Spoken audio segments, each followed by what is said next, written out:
तो आज से मैं इस न्यू सीरीज को भी शुरू करने वाला हूँ और वीडियो शुरू होने से पहले आप लोगों के पास ईयरफोन है तो ईयरफोन लगा लो, क्योंकि इस सीरीज के एम से 1 नंबर का फॉरवर्ड है। तो चलो बिना किसी देर के इस वीडियो को शुरू करते हैं। एपिसोड की शुरुआत में हमें एक वोल्केनो एरप्शन दिखाया जाता है और उसके बाद हमें बताया जाता है 200 साल पहले इस ब्लू स्टार प्लेनेट पर स्पिरिचुअल एनर्जी का जन्म हुआ और उसके बाद एक कैटास्ट्रोफी आया जिसकी वजह से इंसानों ने ओशन और मून को खो दिया और उसके बाद यहाँ पर डीमंस भी अफेयर होने लगे और अब ये डीमंस इंसानों के लिए एक नाइटमेयर बन चुका है और हम देखते हैं उन डीमंस ने एक सिटी के ऊपर अटैक कर दिया है, जिसकी वजह से काफी सारे लोग वही जगह पर मारे जा चुके होते हैं और काफी सारे लोग उन डीमंस से बचते हुए वहाँ से भाग रहे होते हैं। और उसके बाद हम एक मॉन्स्टर को देखते हैं जो अपने मुंह से आग निकल रहा होता है और उसके नीचे की तरफ हम कुछ इंसानों को देखते हैं, वो डर के मारे मदद के लिए पुकार रहे होते हैं। और इसके बाद हमें इस मॉन्स्टर के बारे में बताया जाता है, ये एक लावा जाइंट डीमन है और इसके बाद हम एक ट्रक को काफी तेज से वहीं पर आते हुए देखते हैं और उस ट्रक के अंदर से कुछ लोग बाहर आने लगते हैं और उसके बाद उनका लीडर कहने लगता है, सभी लोग जल्दी करो, हमें सिविलियंस की मदद करना होगा, जल्दी से आग बुझाने के लिए तैयार हो जाओ। और इस तरह हम एक बंदे को देखते हैं जो सो के अभी उठा होता है और वो लीडर उस बंदे से कह रहा होता है, जय जल्दी करो, तुम यहाँ पर मिशन पर हो, यहाँ तुम ऐसे केयरलेस नहीं हो सकते। और ये सुनने के बाद वो बंदा कहने लगता है, मैं समझ के अंकल वे। और ये बंदा ही इस सीरीज का मेन कैरेक्टर होता है जिसका नाम जे है। और उसके बाद वो भी अपने काम पर लग जाता है। तभी एक बंदा उससे कहने लगता है, ब्रदर जे तुम कल रात क्या कर रहे थे? क्या तुमने कल रात फिर से इंटरनेट कैफे में पूरा रात गुजार दिया? ये सुनने के बाद जे कहने लगता है, अपनी बकवास बातें बंद कर। और वो बंदा रिप्लाई में कहने लगता है, मेरा कहने का मतलब ये नहीं था ब्रदर जे, तुमने उस बड़े एग्जाम में टॉप स्कोर किया था और तुम साथ में इतनी सारे पार्ट टाइम जॉब भी करते हो, क्या तुम थकते नहीं हो? ये सुनने के बाद जे उसे जवाब देते हुए कहने लगता है, तुम्हें क्या लगता है मुझे ये काम करना पसंद है? अगर मैं काम नहीं करूंगा तो क्या तुम मुझे पैसा दोगे? तभी उनका कैप्टन वहाँ पर आते हुए कहने लगता है, सब लोग शांत हो जाओ और सीरियस हो जाओ, अगर तुम लोग यहाँ पर अच्छा परफॉर्म करते हो तो तुम लोग को यहाँ पर एक फुल टाइमर बना दिया जाएगा और तुम लोग को यहाँ पर एक अवेकनिंग जीन इंजेक्टर हासिल करने का मौका मिलेगा। और उसके बाद कैप्टन जे से कहने लगता है, तुम्हारे हर परफॉर्मेंस को एवोल्यूशन शीट पर रिकॉर्ड किया जाता है, अगर तुमने यहाँ पर लोगों को बचाया तो तुम्हें एक फुल टाइमर बना दिया जाएगा। ये सुनने के बाद जे कहने लगता है, मैं यहाँ पर एक फुल टाइमर बनने के लिए लोगों को नहीं बचाऊंगा। ये सुनने के बाद कैप्टन थोड़ा हैरान होते हुए कहने लगता है, अगर तुम्हें फुल टाइमर नहीं बनना है तो क्या तुम हीरो बनना चाहते हो? ये सुनने के बाद जे कहने लगता है, अकॉर्डिंग टू सेक्शन 13 चैप्टर 2 के अनुसार अपने लोगों को बचाया तो आपको रिवॉर्ड में 200 युआन दिया जाएगा और इस पर कोई अपर लिमिट नहीं है और ये सभी इंटर्न्स पर भी लागू होता है। ये सुनने के बाद वो कैप्टन उसके सर पर एक थप्पड़ मारते हुए कहने लगता है, तुम बच्चे 200 युआन के लिए तुम अपनी जान खतरे में डालोगे? और उसके बाद वो कैप्टन सभी लोगों से कहने लगता है, क्या सभी लोगों को ये याद है, यहाँ पर तुम लोगों को दूसरों को ही नहीं खुद को भी बचाना है और जब तक तुम लोगों में हिम्मत है उन मॉन्स्टर का दर्द का सामना करना, उन मॉन्स्टर का शिकार करना डीमन डिफेंस डिपार्टमेंट का है, इसीलिए कोई भी उसमें अपना टांग नहीं अड़ाएगा, ये तुम लोगों का बिजनेस नहीं है। और वो सभी लोग आग बुझाते हुए कहने लगते हैं, हम समझ गए कैप्टन। और तभी एक बंदा अपने सामने की तरफ देखते हुए हैरान हो जाता है और वो कहने लगता है, कैप्टन हमारी तरफ कोई आ रहा है। और हम देखते हैं वो एक औरत है जो उनके पास आते हुए कहने लगता है, मेरा बच्चा उस बिल्डिंग के अंदर फंस गया है, मेरा बच्चा सिर्फ 5 साल का है। ये देखने के बच्चे अपने कैप्टन से कहने लगता है, डीमन डिफेंस डिपार्टमेंट कहाँ है? क्या अब तक उस 3rd टियर का लावा जाइंट मॉन्स्टर को नहीं मारा है? पर कैप्टन जवाब देते हुए कहने लगता है, डीमन डिफेंस डिपार्टमेंट का मेन फोर्स बाहर मिशन पर गया है, इसलिए मदद आने में देर होगा। और अभी जो लड़की उस डीमन के साथ फाइट कर रहा है वो डीमन एकेडमी का एक जूनियर है। ठीक है, तो मैं उस बच्चे को बचाने के लिए जा रहा हूँ। और ये कहने के बाद अपना मार्क्स उतारने लगता है और उसके बाद वो औरत कहने लगता है, मेरा बच्चा उस बिल्डिंग के 3rd फ्लोर में है। और तभी जे कहने लगता है, इसे मुझ पर छोड़ दो, मैं बचाऊंगा उस बच्चे को, तुम लोग उस बच्चे को मुझ पर छोड़ दो, तुम लोग यहाँ का हैंडल कर लेना। और ये कहने के बाद काफी तेजी से उस बिल्डिंग की तरफ जाने लगता है। ये देखने के बाद वो कैप्टन जे को रोकते हुए कहने लगता है, जे क्या तुम मरना चाहते हो? अंदर बहुत ज्यादा खतरा है। लेकिन जे अपने कैप्टन की बात नहीं मानता है, वो उल्टा कहने लगता है, कैप्टन मेरा 200 युआन तैयार रखना, मैं आके कलेक्ट करूंगा।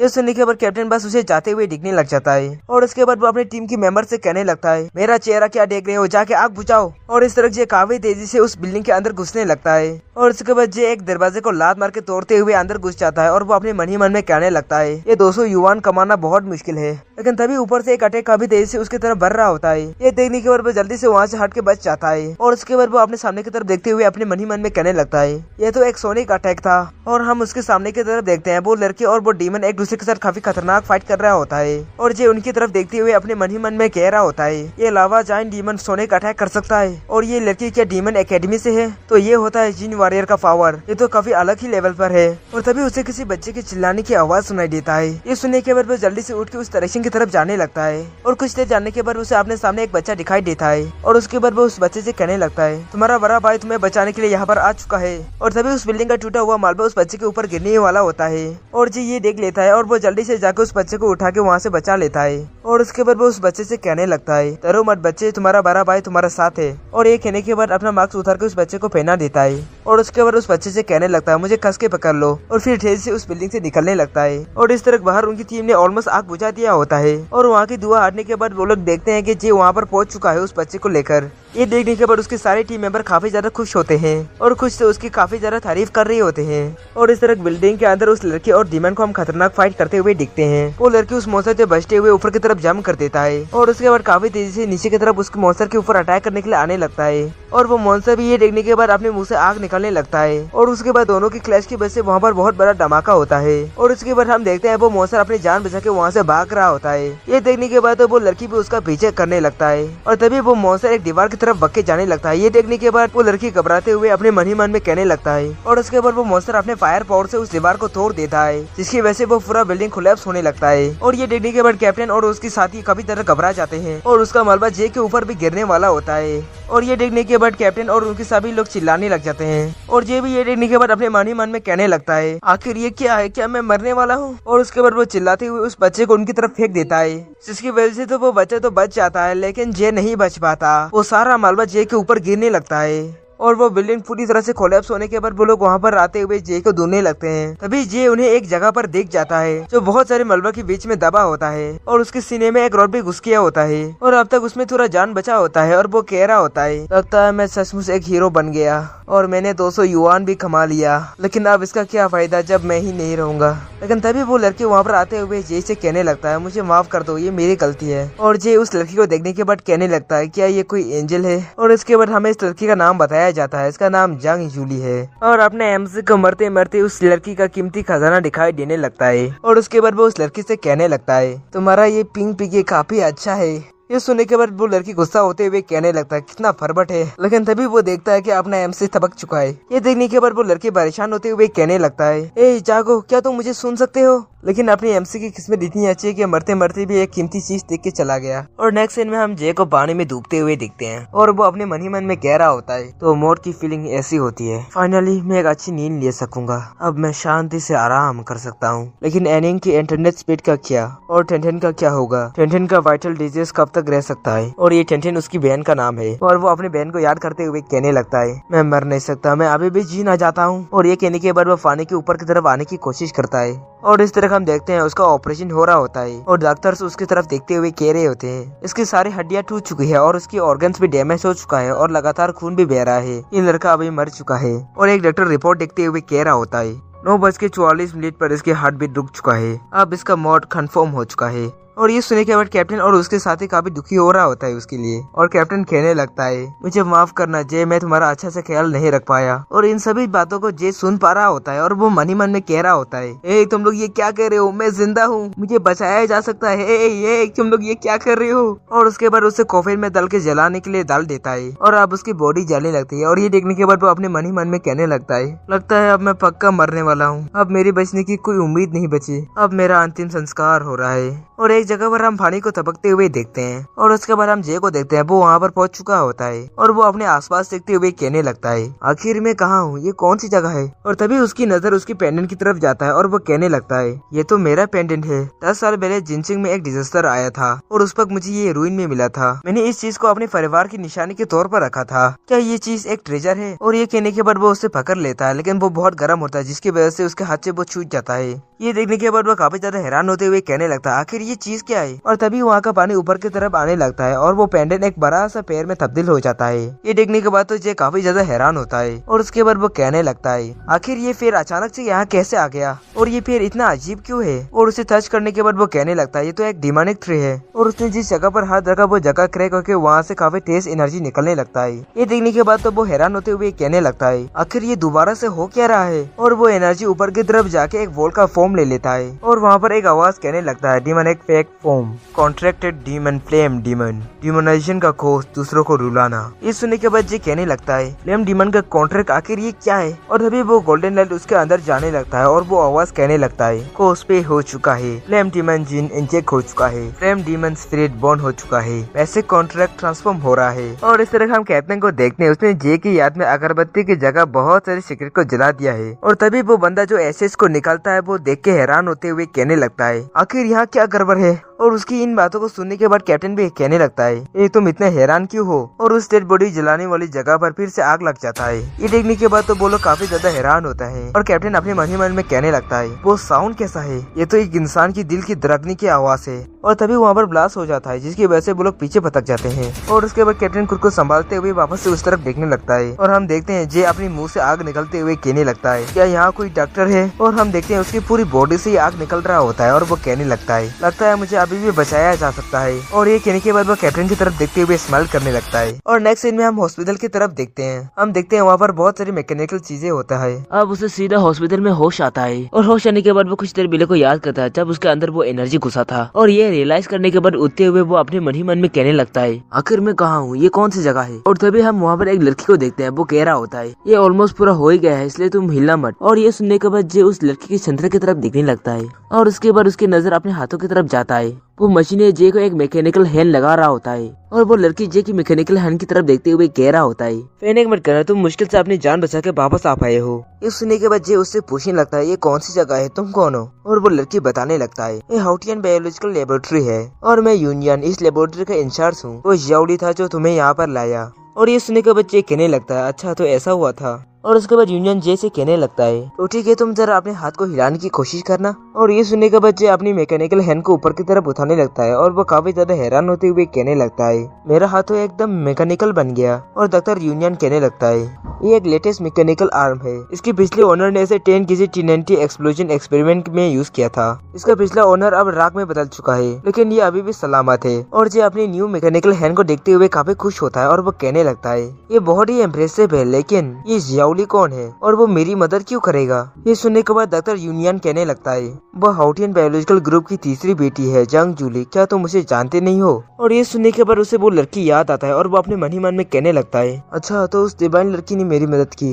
और उसके बाद डॉक्टर यूनियन उससे कहने लगता है तुम तो बहुत ही लकी हो, तुमने तो फ्लेम एबिलिटी को अवेकन करते ही जिन लोगों को भी अनलॉक कर दिया। ये सुनने के बाद जे उससे कहने लगता है मैं तो पहले ही जिन अवेकनिंग में फेल हो गया था तो अब ये कैसे हुआ। और ये सुनने के बाद डॉक्टर यूनियन कहने लगता है लेकिन तुम पहले ही अवेकनिंग स्टेट पर थे, तुम कल्टिवेशन करके अपनी बॉडी को मेंटेन करना और जिन वॉरियर की बेसिक प्रिंसिपल को समझने की कोशिश करो। और जिन ये सुनने के बाद अपना सर पकड़ते हुए कहने लगता है बेसिक प्रिंसिपल। और उसके बाद डॉक्टर यूनियन बताने लगता है 200 साल पहले स्पिरिचुअल एनर्जी का जन्म होने के बाद इस दुनिया पर 12 स्प्रिंग्स अपीयर हुए। और उसके बाद प्लांट्स और एनिमल्स ने उस स्पिरिचुअल एनर्जी को एब्जॉर्ब कर लिया और उसके बाद स्पिरिट्स में इवॉल्व हो गए। और उसके बाद इस दुनिया पर धीरे धीरे हावी होते गए जिसकी वजह से इंसानियत खत्म होने वाला था। लेकिन कुछ साल के बाद इंसानों के साइंटिस्ट ने जिन लोग को अनलॉक कर लिया और उसके बाद उन्होंने अवेकनिंग जीन इंजेक्टर डेवलप किया जिसे ऑर्डिनरी लोगों को दिया गया। इंसानों की जीन अवेकनिंग होते ही इंसान जीन वॉरियर बन गए और उसके बाद स्पिरिट से लड़ने के लिए स्पिरिचुअल एनर्जी को एब्जॉर्ब करते गए। हालांकि इंसानों ने जिन लोगों को अनलॉक करके पावर्स हासिल की लेकिन उन्होंने इसकी एक कीमत भी चुकाई।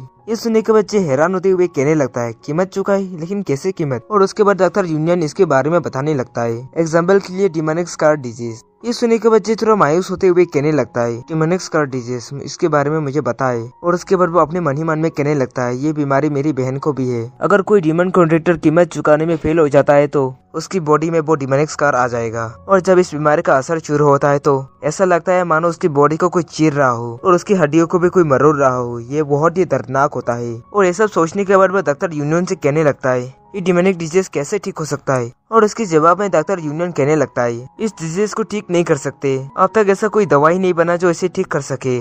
अगर कोई इसका इलाज है तो वो गिरे हुए उस डिमन सिटी में हो सकता है। ये सुनने के बाद ये कहने लगता है क्या वो गिरा हुआ डिमन सिटी। और डॉक्टर यूनियन हाँ में जवाब देते हुए कहने लगता है ऐसा कहा जाता है कि वो जगह पूरी डिमोनिक एनर्जी से घिरा हुआ है, वहाँ पर डिमोनिक स्पिरिट को नरिश किया जाता है, शायद वहाँ पर इस बीमारी को ठीक करने का कोई इलाज हो सकता है। ये सुनने के बाद जे को अपनी बहन को ठीक करने का एक होप नजर आता है और वो अपने मन ही मन में कहने लगता है अगर ये सच है तो मैं टिनटिन को ठीक कर सकता हूँ। और उसके बाद डॉक्टर यूनियन कहने लगता है ऑपरेशन पूरा हो चुका है, अब ये तुम्हारे हाथों में है, अगर कुछ प्रॉब्लम होता है तो तुम यहाँ पर वापस आ सकते हो। और ये सुनने के बाद जे वहाँ से निकलते हुए कहने लगता है, तुम तैयार रहना, मैं बहुत जल्द यहाँ पर वापस आऊंगा। और नेक्स्ट सीन में हम रोड की तरफ देखते हैं और जे भी पैदल ही अपने घर की तरफ जा रहा होता है। वो अभी भी अपने हाथों की तरफ देख रहा होता है और वो कहने लगता है, इम्प्रेसिव। अगर ऐसे ध्यान से ना देखे तो ये एक नॉर्मल हैंड की तरह ही दिखाई देता है। इन दिनों ऐसे ही मेरा अवेकनिंग हो गया और मुझे एक मैकेनिकल हैंड भी मिल गया। आंटी एनिंग और टिनटिन मेरे लिए चिंता कर रहा होगा, मुझे जल्दी से घर जाना होगा। और ये कहने के बाद वहाँ से भाग के जाने लगता है और वो कहने लगता है एनेस्थीसिया का असर खत्म होने जा रहा है, अब थोड़ा सा दर्द होने लगा है। के बाद वो अपने घर के सामने पहुंच जाता है और वो अपने घर के सामने बहुत सारे बीर को जमा हुआ दिखता है। ये देखने के बाद वो हैरान होते हुए सोचने लगता है, आखिर मेरे घर के सामने इतने सारे बीर जमा क्यों हुआ है। और इस तरह हम सुअर जैसा आदमी को देखते हैं। वो कह रहा होता है, तुम लोग बिजनेस करते हो फिर भी अपने कस्टमर के साथ ऐसे बिहेव करते हो। मैं तुम लोग को अपने अंडरवेयर ढोने के लिए 300 दूंगा, क्या ये काफी नहीं है। ये सुनने के बाद आंटी एनिंग कहने लगता है, मुझे माफ करना लेकिन हम इस तरह की सर्विस प्रोवाइड नहीं करते। ये सुनने के बाद वो सुअर हंसते हुए कहने लगता है, अगर तुम लोग का ऐसा ही एटीट्यूड रहा तो तुम लोग किराया भी नहीं दे पाओगे। और उस सुअर का समचा कहने लगता है, अगर तुम लोग बिजनेस नहीं करना चाहते तो यहाँ से जल्दी से चला जाओ, ये जगह मेरे ब्रदर वांग को चाहिए। ये सुनने के बाद टिनटिन उन्हें मारने के लिए अपना झाड़ू उठाते हुए कहने लगता है, साले बड्डे सुअर जल्दी से यहाँ से निकल जाओ, नहीं तो मार मार के बुरी हालत कर दूंगा तुम लोगों की। लेकिन वो सुअर टिनटिन की झाड़ू को पकड़ लेता है और उसके बाद कहने लगता है, छोटी लड़की तुम काफी ताकतवर हो लेकिन दूसरों को झाड़ू से मारना ये अच्छी बात नहीं है। और टिनटिन कहता है, जल्दी से छोड़ दो इसे। लेकिन वो सुअर तो उसे ही उठा लेता है और कहने लगता है, तुम्हारी बड़े भाई के पास एक बहुत बड़ा चीज है, अगर मैं तुम्हें दे दूं तो बुरा मत मानना। ये देखने के बाद टिनटिन कहने लगता है, मुझे छोड़ दो कुत्ते कमीने सुअर। लेकिन तभी पीछे की तरफ उस सुअर के बंदे को कोई पंच मार के दूर फेंक देता है और हम देखते हैं वो अपना MC जे है। ये देखने के बाद उस सुअर के साथी जे के ऊपर काफी तरह गुस्सा होने लगता है और जे भी काफी गुस्से में अपने पावर को रिलीज करते हुए उनकी तरफ बढ़ते हुए कह रहा होता है, साले कमीने तुम लोग बाहर में जाओ। और एक गुंडा उसके ऊपर पंच मारने के लिए आते हुए कहने लगता है, तुम यहाँ पर बस अपनी मौत को देखने के लिए आए हो। लेकिन जे उस गुंडे को अपने सामने से ऐसे हटा देता है जिससे कि वो कोई कचरा हो। ये देखने के बाद तो वो सुअर हैरान होते हुए कहने लगता है, तुम कौन हो। और तभी टिनटिन कहने लगते हैं, बड़े भाई आप यहाँ आ गए। और उसके बाद जे उस सुअर से कहने लगता है, मेरी बहन को हाथ लगाने से पहले एक बार मेरे बारे में जान लेता तो अच्छा होता। और तुमने यहाँ जो भी कुछ कहा मैंने वो सब सुन लिया। और ये सुनने के बाद वो सुअर अपना खंजर निकालते हुए कहने लगता है, इससे कोई फर्क नहीं पड़ता तुम कौन हो, अगर आगे बढ़े तो मैं तुम्हें चाकू मार दूंगा। और ये सुनने के बाद जल्दी से जाके उसके ऊपर एक पंच मार देता है जिसकी वजह से उस सुअर का चाकू भी दूर जाके गिरता है। और उसके बाद जे उसका गर्दन पकड़ते हुए कहने लगता है, साले सुअर तुम्हारी इतनी हिम्मत, तुमने मेरी बहन को हाथ लगाया। और उस सुअर के मरने से हालत हो जाता है। और ये देखने के बाद टिनटिन कहने लगता है, भाई इसे छोड़ दो नहीं तो ये मर जाएगा। और ये सुनने के बाद जे काफी गुस्से में उस सुअर की तरफ देखते हुए मन ही मन में कहने लगता है, मेरा जी तो करता है ऐसे गला घोट के मार दूं। और ये सोचने के बाद उस गुंडे को जमीन पर पटक देता है और गुस्से में उस गुंडे से कहने लगता है, यहाँ से निकल जाओ, किस्मत अच्छी है तुम्हारी, अगली बार नजर आया तो तुझे उसी वक्त मार दूंगा। और तभी उस गुंडे का चमचा उस गुंडे को उठाते हुए कहने लगता है, ब्रदर वांग जल्दी से चलो यहाँ से। लेकिन वो गुंडा हार मानने के लिए तैयार नहीं होता और वो कह रहा होता है, ये साला बच्चा खुद को समझता क्या है। और उसके बाद वहाँ से धूम दबा के भागते हुए जे को धमकी देने लगता है, अगले बार देख लूंगा तुझे छोड़ूंगा नहीं। और जे उसे इग्नोर करते हुए अपने हाथों की तरफ देखते हुए अपने मन ही मन में कहने लगता है, क्या ये पावर मेरे इमोशन एनर्जी है। और तभी उसका बहन उससे कहने लगता है, ये तो बहुत अच्छा हुआ बड़े भैया आप वापस आ गए, लेकिन आप कुछ अलग लग रही हैं। ये सुनने के बाद जे अपनी बहन की तरफ जाते हुए कहने लगता है, मुझे तो कुछ नहीं हुआ, मैं बिल्कुल ठीक हूँ। लेकिन तभी उसका आंटी एनी उसके लिए फिक्र करते हुए कहने लगता है, जे तुम्हारे हाथों को ये क्या हुआ। और जे अपने मैकेनिकल आर्म को दिखाते हुए कहने लगता है, आंटी टिनटिन अब से हम लोगों को कोई भी धमकाने की हिम्मत नहीं करेगा। ये सुनने के बाद उसका बहन कहने लगता है, बड़े भैया आप बहुत कूल लग रही हो। और उसके बाद जे कहने लगता है, मुझे बहुत भूख लगी है, क्या खाना मिलेगा। ये सुनने के बाद उसका आंटी वहाँ से जाते हुए कहने लगता है, तुम आराम करो मैं बना के लेके आता हूँ। और नेक्स्ट सीन में हम रात का सीन देखते हैं। जे अभी आराम से सोते हुए अपने मन ही मन में कहने लगता है, इतनी कम टाइम में इतना सब कुछ हो गया और मेरा बॉडी भी बदल गया। लेकिन तभी उसका आंखें लाल हो जाता है और उसकी दिल में भी दर्द होने लगता है और वह घर्राते हुए कहने लगता है, मेरे दिल में दर्द हो रहा है। और उसके बाद वो अपने कॉन्शियसनेस के अंदर चला जाता है। चाबर पहले एकदम साफ पानी था, अभी वो खून की तरह लाल हो चुका होता है। ये देखने के बच्चे हैरान होते हुए अपनी मन ही मन में कहने लगता है, आखिर यहाँ चल क्या रहा है। और उसके बाद वो खून उसे अंदर की तरफ खींचने लगता है। और ये देखने के बाद वो अपने मन ही मन में कहने लगता है, आखिर ये मेरे साथ हो क्या रहा है। और उसके बाद हम उसे पैर को देखते हैं और उसे एनर्जी बॉल को। और ये देखने के बाद अपने मन ही मन में कहने लगता है, ये तो वही डीमन ट्री है, मैं अपनी बॉडी को कंट्रोल नहीं कर पा रहा, ये मुझे अपनी तरफ खींच रहा है। मुझे ऐसा महसूस हो रहा है कि मेरी बॉडी से कुछ चीज को शक कर रहा हो। और उसके बाद उसके अंदर से बहुत सारे ब्लैक एनर्जी और व्हाइट एनर्जी निकलने लगता है और इसकी वजह से उसे काफी ज्यादा पसीना आने लगता है। और उसके बाद वह दर्द से चिल्लाने लग जाता है और उसके बाद उसके अंदर से बहुत सारे एनर्जी निकल के चला जाता है और उसके बाद हम उस पेड़ को देखते हैं, वो कह रहा होता है हार्ट रिलम 3 स्टेज। और उसके बाद जे अपने मन ही मन में कहने लगता है क्योंकि गिरा हुआ डीमन सिटी स्पेशल एनर्जी में बदल गया है, इसलिए डिमोनिक एनर्जी केवल डीमन एक रिलम में ही मौजूद है। मैंने स्पेशल एनर्जी से भरी हुई इस जगह के बारे में उम्मीद नहीं की थी। डीमन स्पिरिट एक्चुअली में स्पिरिचुअल रूप से स्पिरिचुअल एनर्जी को डिमोनिक एनर्जी में कन्वर्ट कर सकता है। और उसके बाद वो अपने मैकेनिकल हार्ट की तरफ देखते हुए कहने लगता है अगर कोई डिमोनिक कॉन्ट्रैक्टर कल्टीवेट करके आगे बढ़ना चाहता है तो उसे डीमन एनर्जी पर निर्भर होना पड़ेगा, लेकिन इसका एक शर्त है, लार्ज अमाउंट में आपका इमोशनल एनर्जी कंज्यूम होता है। और युवान ने एक बार कहा था इंसानों की नेगेटिव इमोशन को डीमंस की ओरिजिनल साइन माना जाता है, और एक बार जब डीमन स्पिरिट्स को एनर्जी देने वाले इमोशनल एनर्जी खत्म हो जाता है तो वो डीमन कॉन्ट्रैक्टर डीमन ओरिजिन सिन से इफेक्ट हो जाता है। इसलिए टाइम पर इमोशनल एनर्जी को चुकाना होगा और फ्रेश इमोशनल एनर्जी को हासिल करना होगा, नहीं तो मेरे इच्छा शक्ति को डीमनिक स्पेस निकल जाएगा और उसके बाद मैं एक डीमन में बदल जाऊंगा।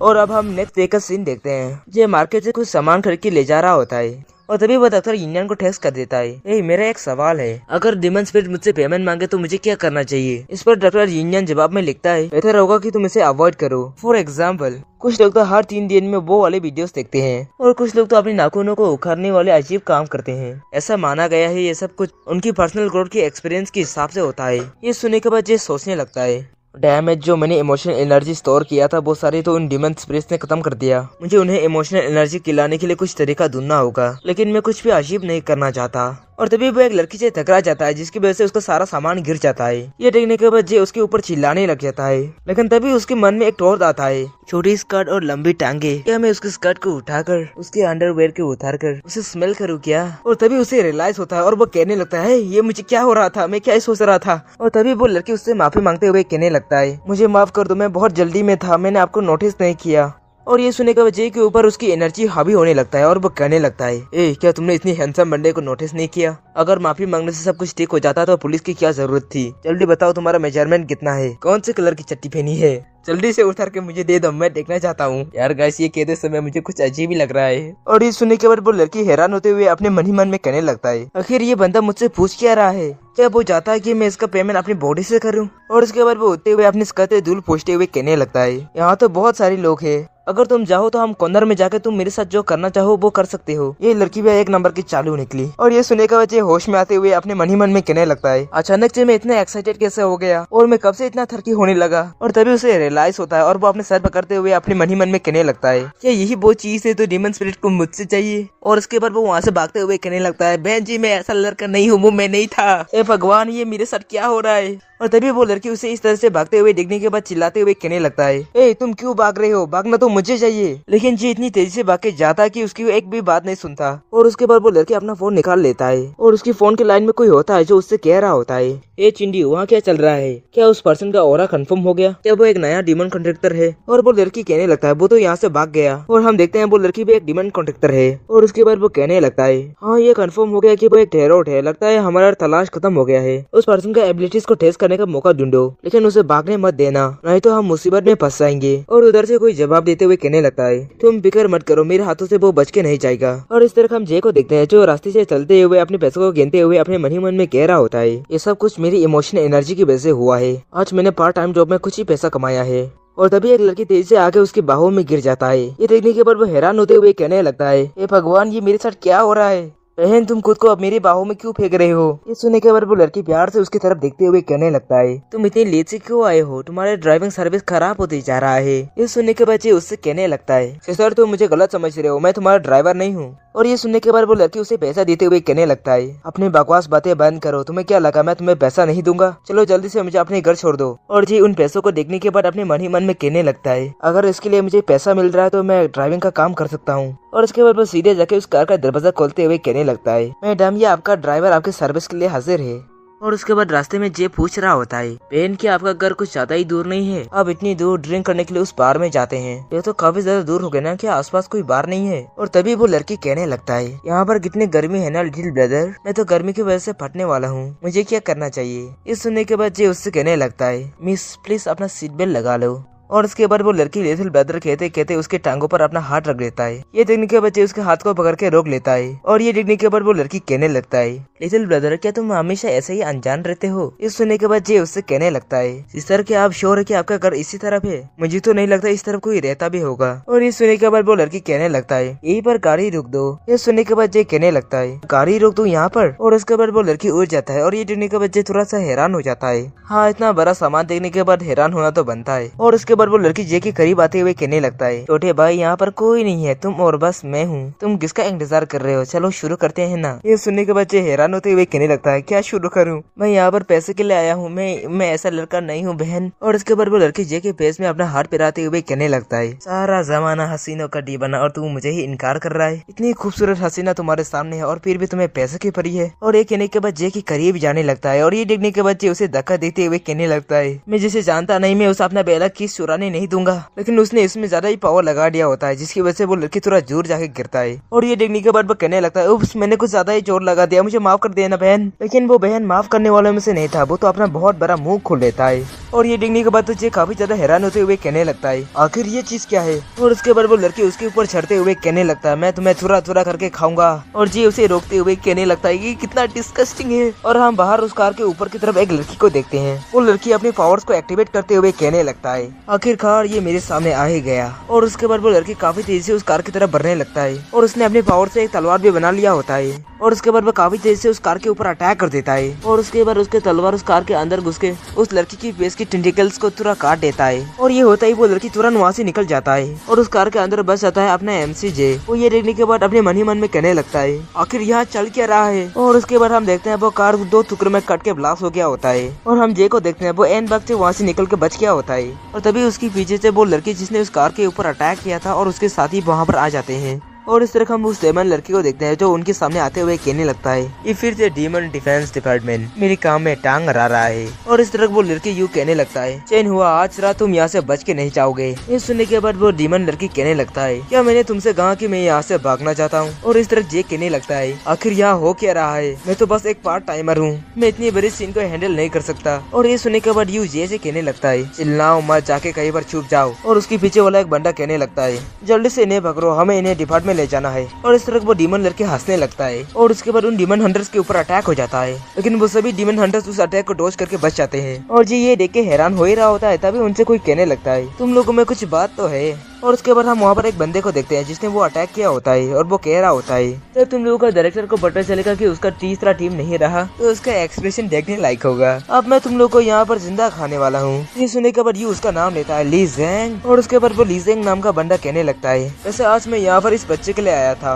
इसलिए तुम लोग अभी यहाँ से भाग जाओ, वरना मेरा मूड बदल गया तो मैं तुम सबको जिंदा खा जाऊंगा। ये सुनने के बाद यू उससे कहने लगता है, अच्छा तो तुम लोग इसके लिए आए हो? ये सुनने के बाद जे काफी ज्यादा हैरान हो जाता है और कहने लगता है, क्या मुझे? और उसके बाद ली ज़ेंग जे से कहने लगता है, बच्चे मेरे साथ आओ, डीमन क्लो ऑर्गेनाइजेशन में शामिल हो जाओ, तुम जो भी चाहते हो वो डीमन क्लो तुम्हें दे सकता है। और उसकी इन बातों को सुनने के बाद जे थोड़ा हैरान होता है और तभी पीछे से यू कहने लगता है, उसके बातों पर विश्वास मत करना, तुमने एक बार डीमन क्लो को ज्वाइन कर लिया तो तुम कभी वापस नहीं आ सकते। और तभी जे अपना हाथ उठाते हुए कहने लगता है, मैं पहले कुछ पूछना चाहता हूँ। और ये सुनने के बाद ली ज़ेंग जे से कहता है, बच्चे तुमने सही चॉइस किया, इस दुनिया में डीमन क्लो के अलावा डीमन कॉन्ट्रैक्टर के पास कोई भी जगह नहीं है। ये डीमन डिफेंस डिपार्टमेंट हमेशा हमारा चूहों की तरह पीछा करता रहता है। और ये सुनने के बाद यू जैसे कहने लगता है, हालांकि इस दुनिया में डीमन कॉन्ट्रैक्टर को कोई भी पसंद नहीं करता है, लेकिन जब तक तुम अपने पावर्स का गलत इस्तेमाल नहीं करते हो डीमन डिफेंस डिपार्टमेंट तुम्हारे साथ कुछ भी नहीं करेगा।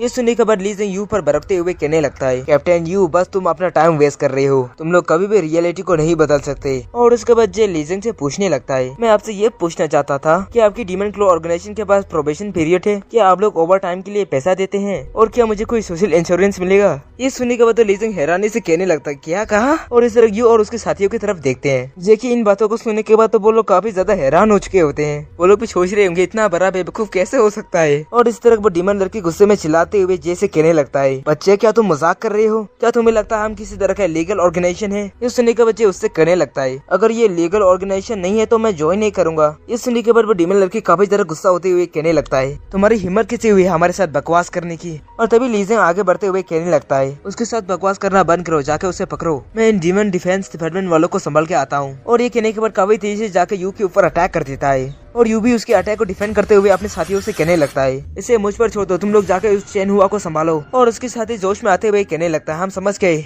और काफी तेजी से जाकर उस डीमन लड़की के ऊपर अटैक करने के लिए चला जाता है और वो लोग कह रहे होते हैं, हम 3 तुम अकेले, सिलेंडर कर दो। ये सुनने के बाद वो डीमन लड़की अपना 2 बन निकलते हुए कहने लगता है, अच्छा 1 के खिलाफ 3, जरा दोबारा ध्यान से देखना। और ये कहने के बाद अपना दोनों बंस को जमीन पर फेंक देता है और उन दोनों बंस को चीरते हुए 2 मॉन्स्टर बाहर आते हैं। और उसके बाद वो डीमन लड़की कहने लगता है, जाके उन सब का खाल उठा के रख दो। ये सुनने के बाद वो मॉन्स्टर भी उनकी तरफ बढ़ने लगते हैं और इस तरह लीजिंग और यू का तगड़ा मुकाबला हो रहा होता है। वो दोनों एक दूसरे को बराबर की टक्कर दे रहे होते हैं। और उसके बाद लीजिंग यू से कहने लगता है, क्या तुम बस इतना ही कर सकते हो, मुझे कोई मजा नहीं आ रहा। और ये सुनने के बाद यू से जवाब देते हुए कहने लगता है, क्या तुम्हें नहीं लगता तुम बेले ही जश्न मना रहे हो। और ये कहने के बाद अपना एक पावरफुल अटैक तैयार कर लेता है और उसके ऊपर अटैक कर देता है। और लीजिंग का तलवार उस अटैक से टकराता है, वहाँ पर बहुत बड़ा ब्लास्ट हो जाता है जिसकी वजह से लीजिंग दूर फेंक जाता है। और उसके बाद लीजिंग हंसते हुए कहने लगता है, ये काफी नहीं था। और इस तरह हम जे को देखते हैं, वो वहाँ से निकलने की कोशिश करते हुए अपने मन ही मन में कह रहा होता है, आखिर ये मैं कहाँ फंस गया। अगर मुझे पहले ही पता होता तो मैं ड्राइविंग का जॉब लेता ही नहीं। अब सभी लोग एक दूसरे के साथ फाइट करने में बिजी हैं। मैं इसका फायदा उठा के यहाँ से निकल जाता हूँ।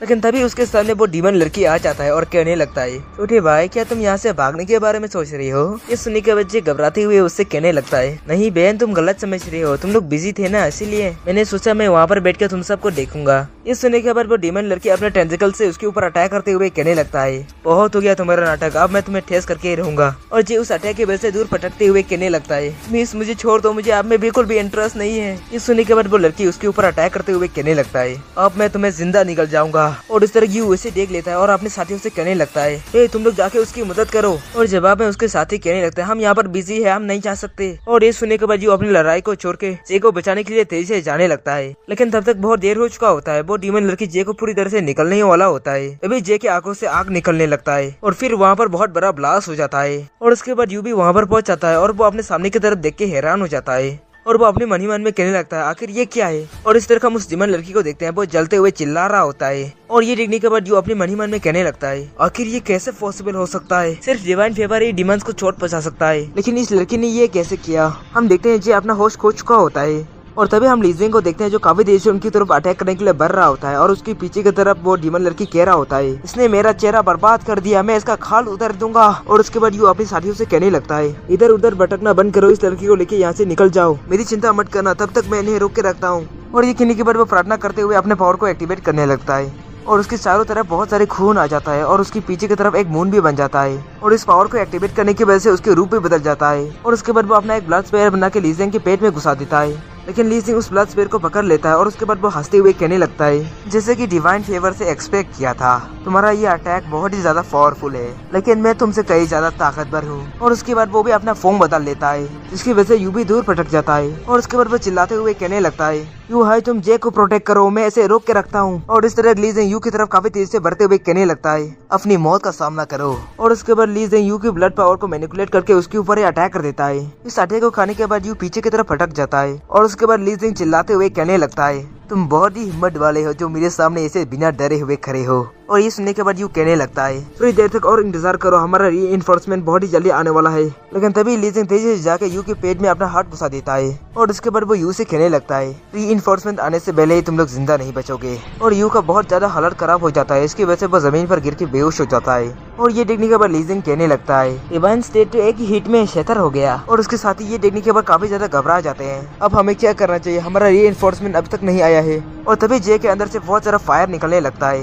ये देखने के बाद एक बंदा हैरान होते हुए कहने लगता है, आखिर इस बच्चे के साथ हो क्या रहा है। और उसके बाद हम जे को देखते हैं, वो काफी तकलीफ में होता है। और उसके बाद हम उसकी कॉन्शियसनेस के अंदर देखते हैं, उस डिमोनिक ट्री ने उसे अपने जड़ों से जकड़ लिया होता है और वो पेड़ उससे कह रहा होता है, अभी भी तुम इतनी स्ट्रगल कर रहे हो, खुद को डीमन की विल के सामने समेट कर दो। इस सुनने के बच्चे कहने लगता है, मैं नहीं करूंगा। और ये कहते समय उसके अंदर से बहुत तेज फायर निकल रहा होता है। और इस तरह का बाहर की तरफ देखते हैं, लीजिंग वहाँ पर आते हुए कह रहा होता है, ये मामूल से चूहे खुद को बड़ा टॉप समझ रहे हैं। और ये कहने के बाद एक ही अटैक में यू के सारे साथियों को डेयर कर देता है और अभी यू भी होश में आ गया होता है। और वो ये देखने के बाद काफी ज्यादा हैरान होता है। और उसके बाद लीजिंग सीधा जाके जे के गले को पकड़ के उठा लेता है। और तभी पीछे से वो डीमन लड़की आते हुए कहने लगता है अगर हम उसे जिंदा नहीं ले जा सकते तो हम उसकी डेड बॉडी को तो ले जा सकते हैं। और ये सुनने के बाद लीजिंग जवाब देते हुए कहने लगता है अगर ऐसे इतनी आसानी से मारा जा सकता है तो क्या ये सही में वही है जिसे हम ढूंढ रहे हैं? मुझे तो लगता भी नहीं ये कोई डीमन कॉन्ट्रैक्टर है। चलो बच्चे आप अपना स्किल दिखा भी दो। लेकिन तभी वो जैक को देख के हैरान हो जाता है और उसके बाद एक धमाके के साथ वो दूर फेंक जाता है। लीजिंग और वो डीमन लड़के खुद को संभालते हुए आगे की तरफ देखने लगता है और इस तरह यू भी हैरान होते हुए कहने लगता है आखिर ये क्या हो रहा है। और इस तरह लीजिंग हैरानी से कह रहा होता है आखिर ये कैसे पॉसिबल हो सकता है। और उसके बाद हम उसके सामने देखते हैं उन दो से बाहर निकलते हुए हम जे को देखते हैं। वो अभी एकदम से ट्रांसफॉर्म हो चुका होता है और उसके बाद वो उनसे कहने लगता है तेरी अभी इतनी औकात नहीं जो तू मुझे मार सके। और उसके बाद वो अपने फ्लेम स्वॉर्ड से एक स्लैश लगा देता है। उस स्लैश अटैक से बचने के लिए लीजिंग और वो डीमन लड़की पीछे की तरफ चला जाता है और वो हैरानी से अपने मन ही मन में कह रहा होता है ये कितना पावरफुल है। और उसके बाद जे उड़ते हुए उनके पास आने लगता है और कहता है मेरे सामने लापरवाही दिखाने की हिम्मत कैसे हुई तुम लोगों की। और ये देखने के बाद लीजिंग अपने मन ही मन में कहने लगता है ये कैसे पॉसिबल हो सकता है इतनी ताकतवर डीमनिक पावर और ये इसका ओरा। और इस तरह यू कहने लगता है इसकी पावर बहुत ही ज्यादा है। इसने एक ही झटके में लीजिंग को पीछे पटक दिया और जे अपने हाथ को आगे करते हुए एक अटैक को तैयार कर लेता है। ये देखने के बाद लीजिंग और डीमनिक लड़की उसकी तरफ अटैक करने के लिए जाने लगते हैं और तभी लीजिंग को एहसास हो जाता है ये किसकी पावर है। और उसके बाद वो चिल्लाते हुए कहने लगता है ये पावर तो डीमन किंग की है। और वो लड़की पीछे की तरफ फटकते हुए कहने लगता है ये वही टेरोट है जिसे हम ढूंढ रहे हैं। और इस तरह उस पावर की प्रेशर की वजह से यू और उसके साथी डेक भी नहीं भरे होते हैं आगे की तरफ। और यू ये सुनने के बाद कहने लगता है क्या उसने कहा जे एक टेरोट है। और लेजिंग भी अपनी पावर को एक्टिवेट करते हुए जे की तरफ बढ़ने लगता है।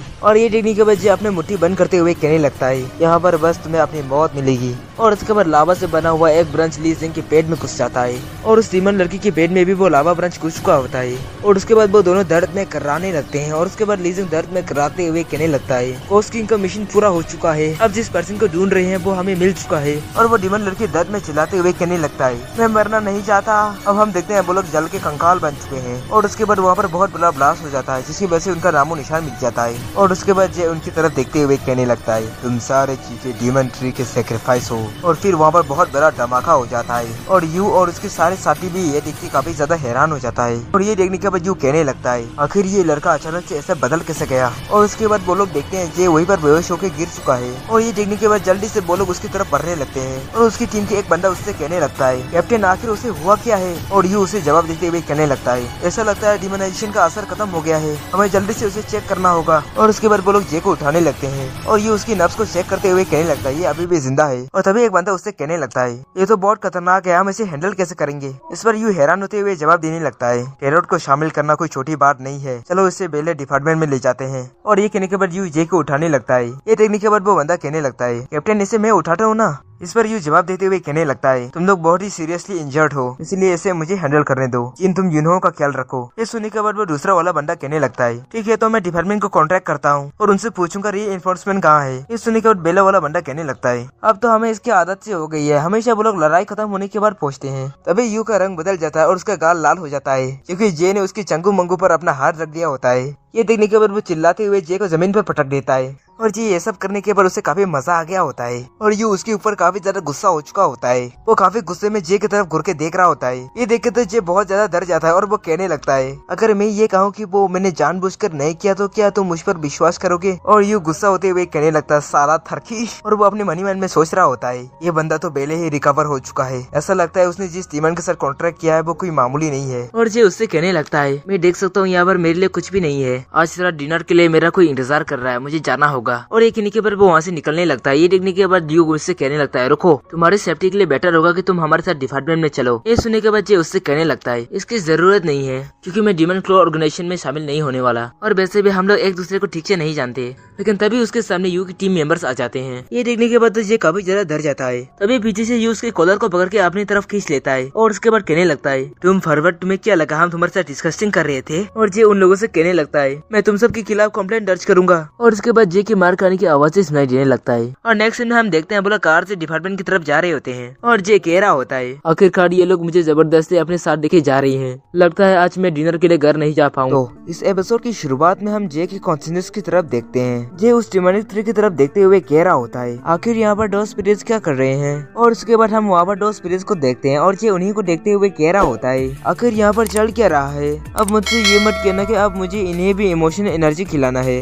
मैं इनके लिए अभी और एनर्जी अफोर्ड नहीं कर सकता। लेकिन वो स्पिरिट तो खुद ब खुद जे के अंदर से एनर्जी खींचने लगता है। इसकी वजह से जे को काफी ज्यादा तकलीफ होने लगता है और वो कहने लगता है मुझे बहुत ज्यादा गर्मी लग रही है, और वो दर्द से चिल्लाते हुए अपने कॉन्शियसनेस से बाहर आ जाता है। और अभी इस तरह का हम देखते हैं वो लोग कार से अभी भी डिपार्टमेंट की तरफ जा रहे होते हैं, और तभी वहाँ पर कोई कहने लगता है अबे यहाँ पर गैस ने गैस हो रहा है। और अब हम कार के अंदर देखते हैं उस जहरीली गैस की वजह से उन लोगों की हालत खराब हो चुका होता है। और तभी जे कहने लगता है मैं अभी और नहीं रुक सकता, मुझे टॉयलेट जाना है। और नेक्स्ट सीन में हम देखते हैं वो दोनों वॉरियर जे का टॉयलेट के बाहर इंतजार कर रहा होता है। और उसके बाद एक वॉरियर कहने लगता है बच्चे क्या तुम्हारा हो गया, जल्दी बाहर आओ नहीं तो हम अंदर चले जाएंगे। और टॉयलेट के अंदर से जे जवाब देने लगता है मैं आ ही रहा हूँ, इंतजार करो। और कुछ देर के बाद टॉयलेट से कोई बाहर आता है, लेकिन वो लोग देखते हैं उस टॉयलेट से तो जे नहीं एक बुढ़ा बाहर आता है जिसने इतनी रात में भी सनग्लासेस लगा रखा होता है।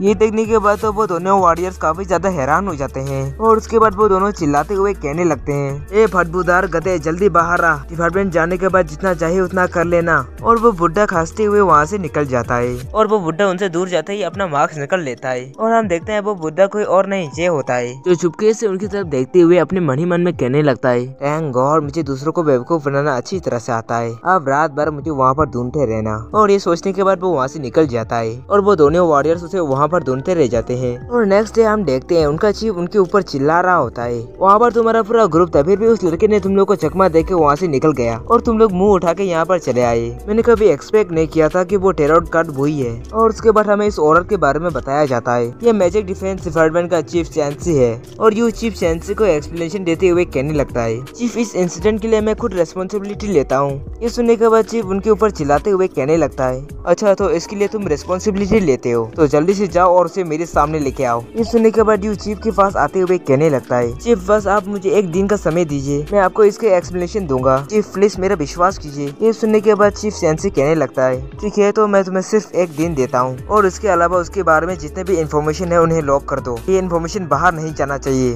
ये सुनने के बाद यू अपनी चीफ को जवाब देते हुए कहने लगता है ठीक है मैं समझ गया, ये काम मैं अभी से शुरू करूंगा। और उसके बाद वो अपने साथियों से कहने लगता है यहाँ पर खड़े मत रहो, हमारे पास सिर्फ एक दिन है। और ये सुनने के बाद वो सब लोग वहाँ से निकलते हुए कहने लगते हैं हम समझ गए। और वहाँ से निकलते समय यू का एक साथी उससे पूछने लगता है हमारे पास सिर्फ एक दिन है, हम उस लड़के को कहाँ ढूंढेंगे। और उसके बाद ये सीन यहीं पर कट होता है। और उसके बाद हम जे की तरफ देखते हैं वो अंग्रेजी लेते हुए धीरे धीरे अपने घर की तरफ जा रहा होता है और साथ में वो कह रहा होता है आज मैं बहुत थक चुका हूँ, लगता है मुझे घर जाके गर्म पानी से नहाना चाहिए।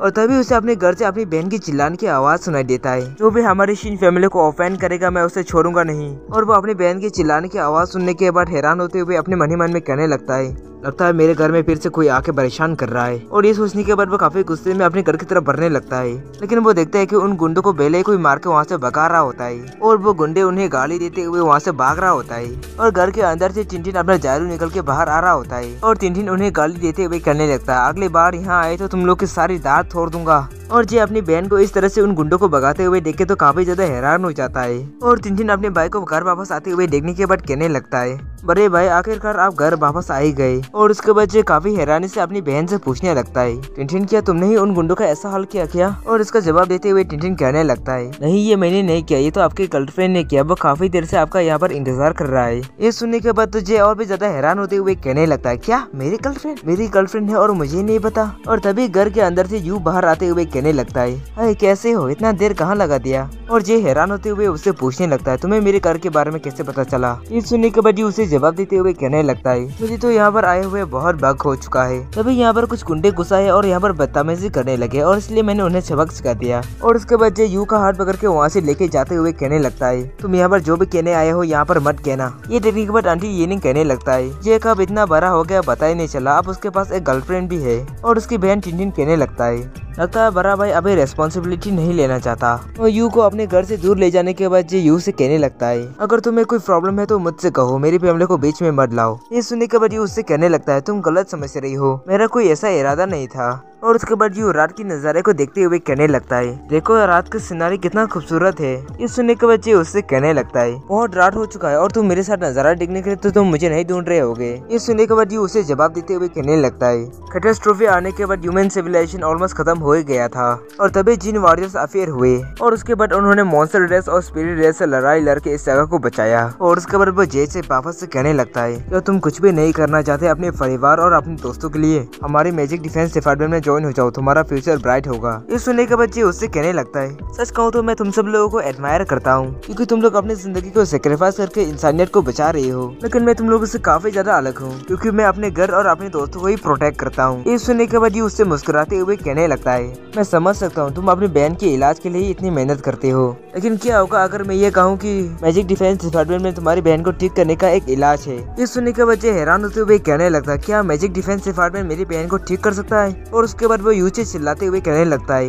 इम्पॉसिबल, ये हो ही नहीं सकता, तुम मुझसे झूठ बोल रहे हो। यूं भी जवाब में उससे कहने लगता है, देखो मैं तुमसे झूठ नहीं बोल रहा हूँ। लटन ग्रास नाम का एक स्पिरिट मेडिसिन है, बहुत डिमोनिक स्कार डिजीज को ठीक कर सकता है। मैजिक डिफेंस डिपार्टमेंट उससे करेंटली ढूंढ रहा है। ये सुनने के बाद शांत होते हुए कहने लगता है, क्या तुम सच कह रहे हो, ऐसा कोई मेडिसिन भी है? और यू उसे जवाब देते हुए कहने लगता है, मैं तुमसे बिल्कुल सच कह रहा हूँ, मैं तुम्हारे साथ कोई भी मजाक नहीं कर रहा हूँ। ये सुनने के बाद रोड पर अपना हाथ मारते हुए कहने लगता है, ठीक है, अगर मैजिक डिफेंस डिपार्टमेंट मेरी बहन को ठीक कर सकता है तो मैं ज्वाइन होने के लिए तैयार हूँ। ये सुनने के बाद उससे कहने लगता है, ठीक है, तो मैं बाद में तुमसे वापस कांटेक्ट करूंगा और तुम्हें मैजिक डिफेंस डिपार्टमेंट में रजिस्टर करने के लिए ले जाऊंगा। ये सुनने के बाद वहाँ से जाते हुए कहने लगता है, चिंता करने की कोई जरूरत नहीं, मैं कभी भी किसी भी वक्त मैं तुम्हारे साथ चल सकता हूँ। और जे की चला जाने के बाद अपना फोन निकलते हुए अपने चीफ को फोन लगाता है। चीफ जे मान गया है, लेकिन उसका एक कंडीशन है। और उसके बाद जे से उसने जो भी कन्वर्सेशन किया है उसके बारे में चीफ को बता देता है। और ये सुनने के बाद चीफ उससे कहने लगता है, आखिर तुमने उसके साथ ये प्रॉमिस क्यों किया? क्या तुम्हें पता नहीं ये लैटन ग्रास कितना कीमती है?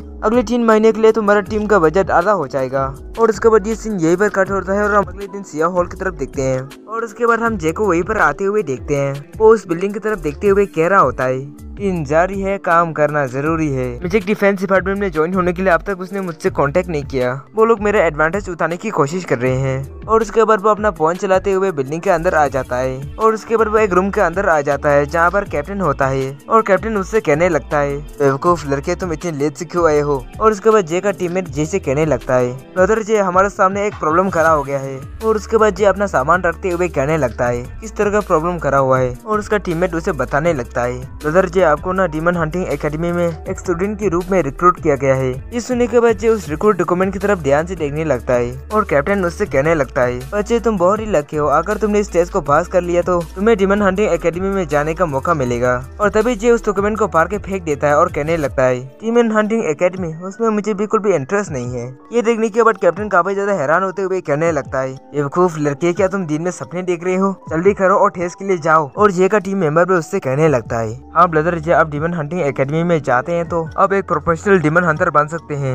ये सुनने के बाद जे अपने एटीट्यूड में जवाब देते हुए कहने लगता है, मुझे उसका बिल्कुल भी परवाह नहीं है, मैं डीमन हंटर बनूं या ना बनूं, क्या फर्क पड़ता है, मुझे बस सबके साथ मिलकर रहना पसंद है। लेकिन तभी उसका टीममेट कहने लगता है, वैसे मैंने सुना है एक डीमन हंटर को एक मिशन के लिए 100,000 से लेकर 1 मिलियन तक मिल सकता है। पैसे के बाद सुनने के बाद तो जे का दिमाग ही खराब हो जाता है और वो जल्दी से अपने टीममेट का कॉलर पकड़ते हुए पूछने लगता है, जल्दी से मुझे बताओ वो टेस्ट का लोकेशन कहाँ है। ये सुनने के बाद उसका टीममेट काफी ज्यादा हैरान हो जाता है और उसके बाद वो उसे बताने लगता है, डीमन हंटिंग एकेडमी में जाने के लिए तुम्हें सीआई ऑफिसर की टेस्ट को पास करना होगा। और नेक्स्ट सीन में हम देखते हैं वो लोग सीआई ऑफिसर की टेस्ट को देने के लिए ट्रेनिंग हॉल में आ गया होता है। और इसके बच्चे इस ट्रेनिंग हॉल को हैरानी से देखते हुए कहने लगता है, ये ट्रेनिंग हॉल तो बहुत ही बड़ा है, इस साल इस टेस्ट को देने के लिए इतने सारे कैंडिडेट्स क्यों आए हैं? इस पर कैप्टन जवाब देते हुए कहने लगता है, हाँ मुझे भी ये फील हो रहा है, वैसे मैंने सुना है कि यहाँ पर मैन पावर की कमी हो गया है, इसलिए दूसरे डिपार्टमेंट से लोगों को बुलाया है।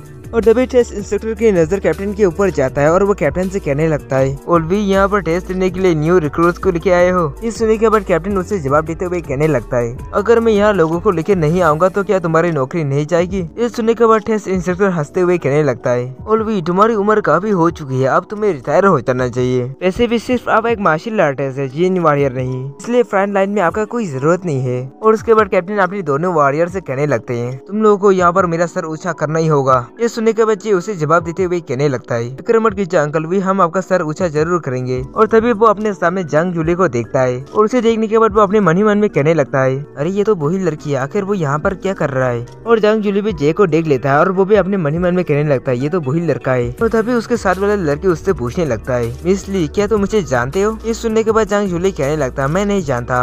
और इस तरह टेस्ट इंस्ट्रक्टर कहने लगता है, ये रिक्रूट्स बताओ शेफ ऑफिसर का मोटो क्या है? और सभी लोग नारे लगाते हुए कहने लगते हैं, रोशनी से जगमाते हुए शहर की रक्षा करना। ये सुनने के बाद इंस्ट्रक्टर चिल्लाते हुए कहने लगता है, इस साल जो भी टेस्ट में हाईएस्ट ग्रेड लाएगा उसे 30,000 युआन बोनस दिया जाएगा और फास्ट टेस्ट में तुम लोग को क्लाइंबिंग करना है। और उसके बाद वो सभी लोग वहाँ पर क्लाइंबिंग करने के लिए पहुंच जाते हैं और जे भी हैरानी से ऊपर की तरफ देखे रहा होता है और एक बंदा हंसते हुए कहने लगता है, इसमें तो मैं माहिर हूँ। और उसके बाद इंस्ट्रक्टर कहने लगता है, कैंडिडेट्स क्या तुम लोग तैयार हो? तुम लोग का टेस्ट अभी शुरू होता है। इंस्ट्रक्टर का इशारा मिलते ही वो लोग तेजी से क्लाइंबिंग करने लग जाते हैं और इस तरह हम जे को देखते हैं। वो तो रस्सी को पकड़ते हुए एक ही बार में ऊपर की तरफ पहुंच जाता है और पीछे की तरफ लड़ते हुए अपने स्वैग में बोलने लगता है, माफ करना गाइस, मैं आगे जा रहा हूँ, बाद में आ जाना। ये देखने के बाद तो वो सभी लोग हैरान हो जाते हैं और कुछ लोग तो गुस्सा होते हुए कहने लगते हैं, ये बंदा तो चीटिंग कर रहा है, इसके पास मैकेनिकल आर्म है। और इस तरह हम जंग जूली की तरफ भी देखते हैं। जंग जूली का साथ वाला लड़की जंग जूली से कहने लगता है, इसके पास तो मैकेनिकल आर्म है, वो तो अच्छी तरह से काम कर रहा है, ये तो तुम्हारा ही ब्रेन है ना। ये सुनने के बाद जंग जूली अपना सर पकड़ते हुए कहने लगता है, मुझे लगा ही था ये लड़का ऐसा ही कुछ करेगा। और उसके बाद हम कैप्टन और इंस्ट्रक्टर की तरफ भी देखते हैं। वो इंस्ट्रक्टर ये डिग्री के बाद कह रहा होता है, इसमें तो कोई भी ऐसा रूल नहीं लिखा है जहाँ पर मैकेनिकल आर्म का यूज नहीं कर सकते, इसका मतलब वो इसे यूज कर सकता है।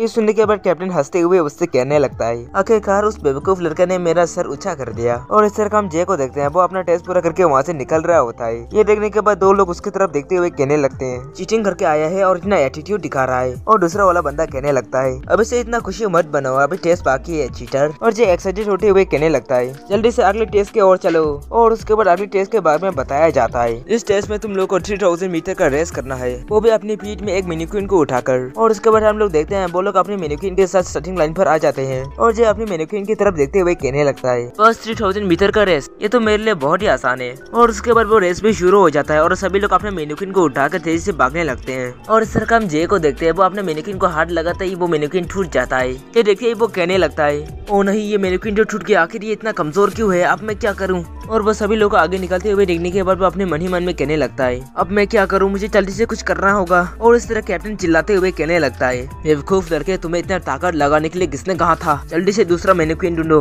और ये सुनने के बाद इंस्ट्रक्टर कहने लगता है, ट्रेनिंग हॉल उसे एक्स्ट्रा मैनिक्विन नहीं दे सकता, अगर उसने टाइम पर 3000 मीटर का रेस पूरा नहीं किया तो वो फेल हो जाएगा। और इस तरह वो जंग जूली का साथ वाले लड़की ये देखने के बाद खुश होते हुए कहने लगता है, वो चीटर ने तो अपना ही मैनिक्विन तोड़ दिया, अब तो समझो वो टेस्ट से बाहर हो ही गया। लेकिन जंग जूली हैरान होते हुए कहने लगता है, लेकिन ऐसा क्यों लग रहा है कि वो हमारी तरफ आ रहा है? और हम जे की तरफ देखते हैं, वो तेजी से उनकी तरफ ही भाग के जा रहा होता है। और ये देखने के बाद तो जंग जूली काफी ज्यादा हैरान हो जाता है। और वो जंग जूली का साथ वाली लड़की ये देखने के बाद कहने लगता है, ए तुम यहाँ पर क्या करने की कोशिश कर रही हो? और जे काफी तेजी से उनके करीब आते हुए जंग जूली से कहने लगता है, एक्चुअली मेरा मैनिक्विन टूट चुका है, इसलिए मैंने सोचा मैं एक रियल पर्सन को उठा लूं, अगर मैं ऐसा नहीं करूंगा तो मैं इस टेस्ट में फेल हो जाऊंगा। और ये सुनने के बाद जंग जूली का साथ वाली लड़की कहने लगता है, तुम ऐसा नहीं कर सकते। और उसके बाद जंग जूली के हाथ को पकड़ते हुए प्यार से कहने लगता है, मुझे माफ करना, लेकिन मैं कुछ देर के लिए तुम्हें उधार ले रहा हूँ। ये देखने के बाद जंग जूली उससे चिल्लाते हुए कहने लगता है, साले फरबत, जल्दी से मेरे हाथ को छोड़ दो, मैं तुम्हारी कोई भी मदद नहीं करने वाला। लेकिन जे तो उसकी बातों को इग्नोर करते हुए उसे उठा लेता है। ये देखने के बाद जंग जूली हैरान होते हुए कहने लगता है, तुम आखिर ये क्या कर रहे हो मेरे साथ? और वो जंग जूली के साथ वाली लड़की भी ये देखने के बाद कहने लगता है, जल्दी से मिस ली को नीचे उतारो। लेकिन जे तो उनकी बातों को इग्नोर करते हुए तेजी से वहाँ से भागने लगता है।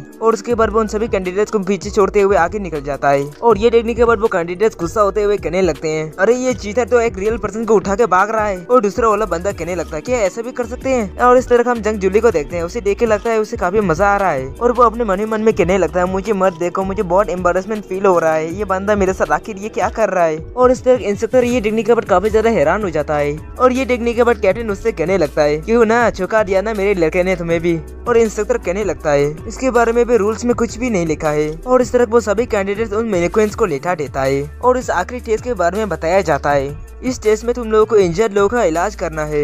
ये समझ लो तुम्हारे सामने एक पर्सन है जिसके पैर में बहुत बड़ी चोट लगा है और उसका काफी खून भी बह गया है और तुम्हें उसका इलाज करना है। और इस तरह हम जे और जंग जूली को देखते हैं और हम जंग जूली की तरफ देखते हैं, वो अपने दोनों संतरों को अपने हाथों से ढक रहा होता है। और जे अपना बैंडेज निकलते हुए उससे कहने लगता है, तुम डरो मत, मैं तुम्हें बचा लूंगा, मैं अभी तुम्हारा इलाज करता हूँ। ये सुनने के बाद जंग जूली उससे कहने लगता है, अपने बकवास बातें बंद करो, जल्दी से काम पूरा करो। और उसके बाद जे जंग जूली का पैर को उठा के बैंडेज करने लगता है और वो कहता है, मैं पहले तुम्हारे पैर से बहने वाले खून को रोकने से स्टार्ट करूंगा। और ये देखने के बाद जंग जूली अपने मन ही मन में कहने लगता लगता है ये बंदा तो मुझे एकदम सीरियस लग रहा है। और उसके बाद बैंडेज कर लेने के बाद ये कहने लगता है क्योंकि तुम इस वक्त शॉक स्टेट में हो इसलिए मैं आपके हार्ट बीट को रिस्टोर करूंगा। और ये कहने के बाद वो अपने हाथों को जंग जूली के चेस्ट की तरफ बढ़ाने लगता है। ये देखने के बाद जंग जूली उससे कहने लगता है तुम आखिर ये क्या कर रहे हो। ये सुनने के बाद ये उससे कहने लगता है मैं तुम्हारे हार्ट बीट को रिस्टोर करने के लिए मैं तुम्हें CRP देने वाला हूँ। ये सुनने के बाद वो देख के लगता है जंग जूली का मूड ही बन गया हो और वो कहने लगता है अगर तुम मेरा दबाने की कोशिश करोगे तो मैं तुम्हारा हार्ट काट डालूंगा। ये सुनने के बाद ये उसके करीब जाते हुए उसके गालों को टच करते हुए कहने लगता है तुम्हारा बहुत ही ज्यादा खून बेच चुका है, मुझे तुम्हारे साथ ऐसा करना ही पड़ेगा। ये सुनने के बाद जंग जूली उससे कहने लगता है अगर तुमने मेरे साथ ऐसा किया तो मैं सच कह रहा हूँ मैं तुम्हें बहुत ज्यादा पीटूंगा। और ये उससे कहने लगता है देखो मुझे इस टेस्ट को पूरा करने के लिए मुझे ऐसा करना ही पड़ेगा इसलिए तुम बुरा मत मानो। ये सुनने के बाद जंग जूली उससे उठ के कहने लगता है अगर तुम ऐसे ही बकवास करते रहोगे तो मैं यहाँ से चला जाऊंगा और जब तुम फील हो जाओ तो मुझे ब्लेम मत करना।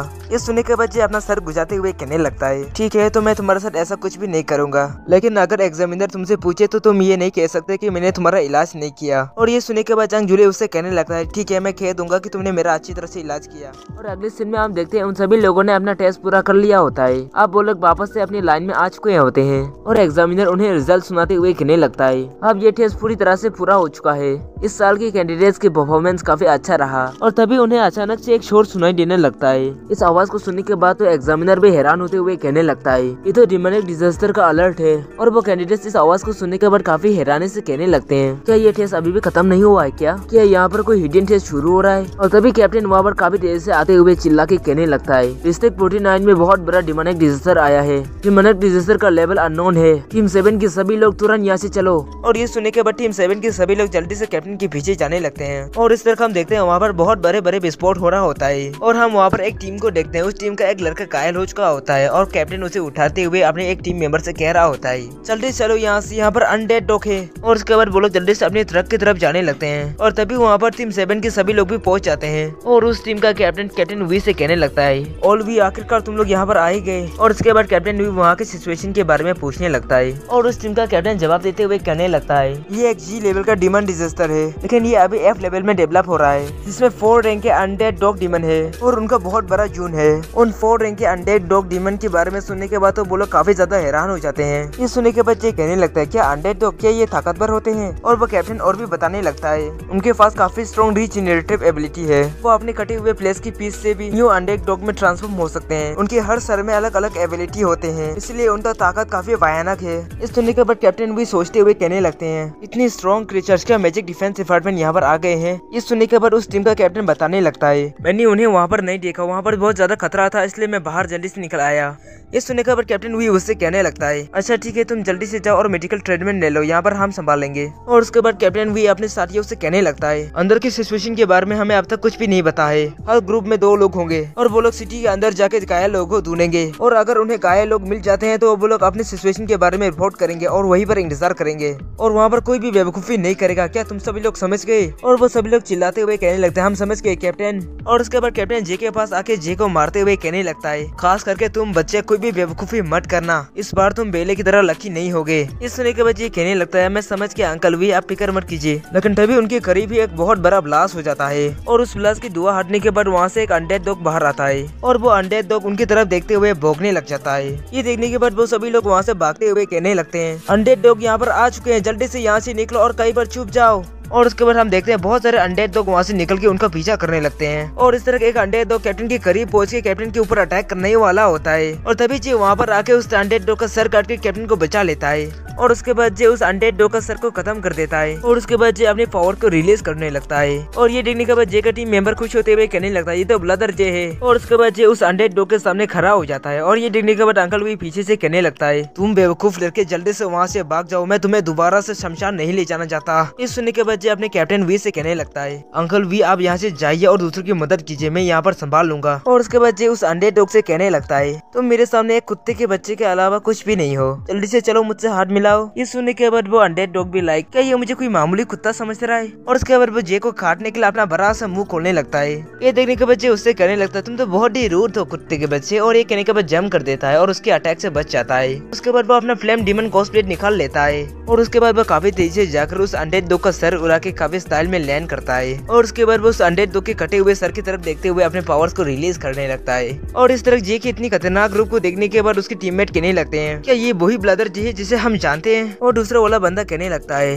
ब्रदर जे ने तो एक ही झटके में उस अनडेड डॉग का सर उड़ा दिया। और इस तरह कैप्टन भी डर और हैरानी से कहने लगता है नहीं अब तक वो नहीं मरा है। और उसके बाद वो चिल्लाते हुए जे से कहने लगता है जे डियान से वो अनडेड डॉग अब तक नहीं मरा है। जे ये सुनने के बाद चिल्लाते हुए उनसे कहने लगता है तुम लोग जल्दी से यहाँ से निकल जाओ। और इस तरह हम उस अनडेड डॉग को देखते हैं वो वापस से रिजनरेट करते हुए अपना दो सर उगा लेता है और उसके बाद वो काफी जोर से भोगने लगता है। और ये देखने के बाद जे कहने लगता है मैंने तो ये उम्मीद नहीं किया था वो अपना सर काटने के बाद दो सर उगा लेगा। ये अनडेड डॉग तो बहुत ही ज्यादा खतरनाक है। तभी वो अनडेड डॉग उसके ऊपर अटैक कर देता है और जे अपने घोस्ट ब्लेड से उसे रोकते हुए कहने लगता है अगर ऐसा ही बात है तो मैं तुम्हें छोटे छोटे पीस में काट डालूंगा। और ये कहने के बाद वो अपना डिमोनिक स्पिरिट पावर को एक्टिवेट करने लगता है और उसके बाद वो चिल्लाते हुए कहने लगता है 1000 ऑफ ब्लेजिंग घोस्ट ब्लेड। और जे की ऐसे कहते ही वो अनडेड डॉग टुकड़े टुकड़े में कट जाता है और जी यही पर नहीं रुकता वो अपने दोनों ब्लेड्स निकलते हुए उन टुकड़ों को भी टुकड़े टुकड़े में काट डालता है और उसके बाद वो सारे प्लेसेस बारिश की तरह गिरने लगते हैं। और तभी मैजिक डिफेंस डिपार्टमेंट वाले भी वहाँ पर पहुंच जाते हैं। और उसके बाद यू जे को देखने के बाद अपने मन ही मन में कहने लगता है ऐसा लगता है उसने अपने डिमोनिक पावर को कंट्रोल करना सीख लिया है। और उसके बाद वो जल्दी से आगे बढ़ते हुए कहने लगता है जल्दी से चलो और उनकी मदद करो। और उसके बाद जे भी उन्हें अपनी तरफ आते हुए देख लेता है और उसके बाद जे उनसे कहने लगता है तुम मैजिक डिफेंस डिपार्टमेंट वाले हमेशा लेट ही आते हो, तुम लोग को इसके बारे में अपने चीफ से बात करना चाहिए। ये सुनने के बाद ये उसे जवाब देते हुए कहने लगता है क्या तुम भूल गए हो कि तुम भी मैजिक डिफेंस डिपार्टमेंट का एक मेंबर हो। ये सुनने के बाद ये उससे कहने लगता है मैं कब से मैजिक डिफेंस डिपार्टमेंट का मेंबर बन गया। ये मत बोलो तुम लोगों ने अब तक मुझे वो चीज नहीं दिया जो मुझे चाहिए। और तभी यू अपनी टीम के एक मेंबर को आगे बढ़ते हुए देखने के बाद वो कहने लगता है ध्यान से वो अनडेड डॉग फिर से जीवित हो रहा है। मुचुन क्या तुम ये कर सकते हो। इस पर वो मुचुन नाम का बंदा कहने लगता है मैं इसके लिए पूरी तरह से तैयार हूँ, तुम लोग बस मुझे कवर करो। और एक कहने के बाद वो अपने स्पेल को एक्टिवेट कर देता है और उसके बाद अनडेड डॉग की एक फ्लैश के ऊपर लगा देता है और वो अनडेड डॉग की फिशेस बहुत सारे अनडेड डॉग में बदल जाता है। और ये देखने के बाद अपने फायर पावर को एक्टिवेट कर देता है और फिर से उन फ्लैशेस को दोबारा से काट देता है। और इसके बाद वो हंसते हुए कहने लगता है दोबारा से आ जाना मेरे हाथों मारने के लिए। और तभी यू पीछे से उससे कहने लगता है तुम कभी उसे पूरी तरह से खत्म नहीं कर सकते, वो अनंत काल तक रिजनरेट करने वाले क्रीचर है, उन्हें सिर्फ मैजिकल टेक्निक से खत्म किया जा सकता है। और उसके बाद वो अपने बंदे मूचेन से कहने लगता है मूचेन क्या तुम ठीक हो। और मूचेन जवाब में कहने लगता है मैं ठीक हूँ। और उसके बाद मूचेन अपने बहुत ज्यादा पावर लगाते हुए उन सारे अनडेड डॉग के ऊपर अपना कर्ज लगा देता है और उसके बाद वो सारे अनडेड डॉग उस कर्ज से इफेक्ट होने लगते हैं। और उसके बाद वो सारे अनडेड डॉग लिक्विड में बदल के नीचे की तरफ गिरने लगता है। और ये देखने के बाद ये काफी ज्यादा हैरानी से कहने लगता है क्या ये है मैजिक टेक्निक। और उसके बाद वो सारे अनडेड डॉग खत्म हो जाता है और उसके बाद वो फ्लैशेस में बदल के नीचे की तरफ गिरने लगता है। और जी ये देखने के बाद कहने लगता है ये तो काफी ज्यादा ताकतवर है। और उन सारी अनडेड डॉग के खत्म हो जाने के बाद वो लोग रिलैक्स करने लगते हैं। लेकिन तभी इस तरह हम एक बंदे को देखते हैं जो उनकी तरफ ही देख रहा होता है और उसके पीछे से एक और बंदा आते हुए कहने लगता है लॉर्ड घोस्ट किंग ऐसा लगता है इस डिमन डिजास्टर का रिजल्ट काफी अच्छा रहा, खास करके उस अनडेड डॉग ने अच्छा काम किया। ये सुनने के बाद वो घोस्ट किंग कहने लगता है हाँ हमारे चारे ने अच्छा काम किया, वैसे यहाँ पर अभी डीमन हंटर्स कितने हैं। और ये सुनने के बाद वो यूनपी नाम का बंदा घोस्ट किंग को बताने लगता है जिनसिंग में अभी यहाँ पर सभी लोग हैं और इनके साथ यहाँ पर एक डीमन कॉन्ट्रैक्टर भी है जो हाल ही में अवेकेन होकर जेनेटिक वॉरियर बना है और यहाँ पर कुछ स्पेशल एबिलिटी वाले भी है। और ये कहने के बाद यूनपी उस लिस्ट को घोस्ट किंग को दे देता है और उसके बाद घोस्ट किंग कहने लगता है ये तो बहुत ही अच्छा है। और घोस्ट किंग उस लिस्ट को देखने के बाद वो कहने लगता है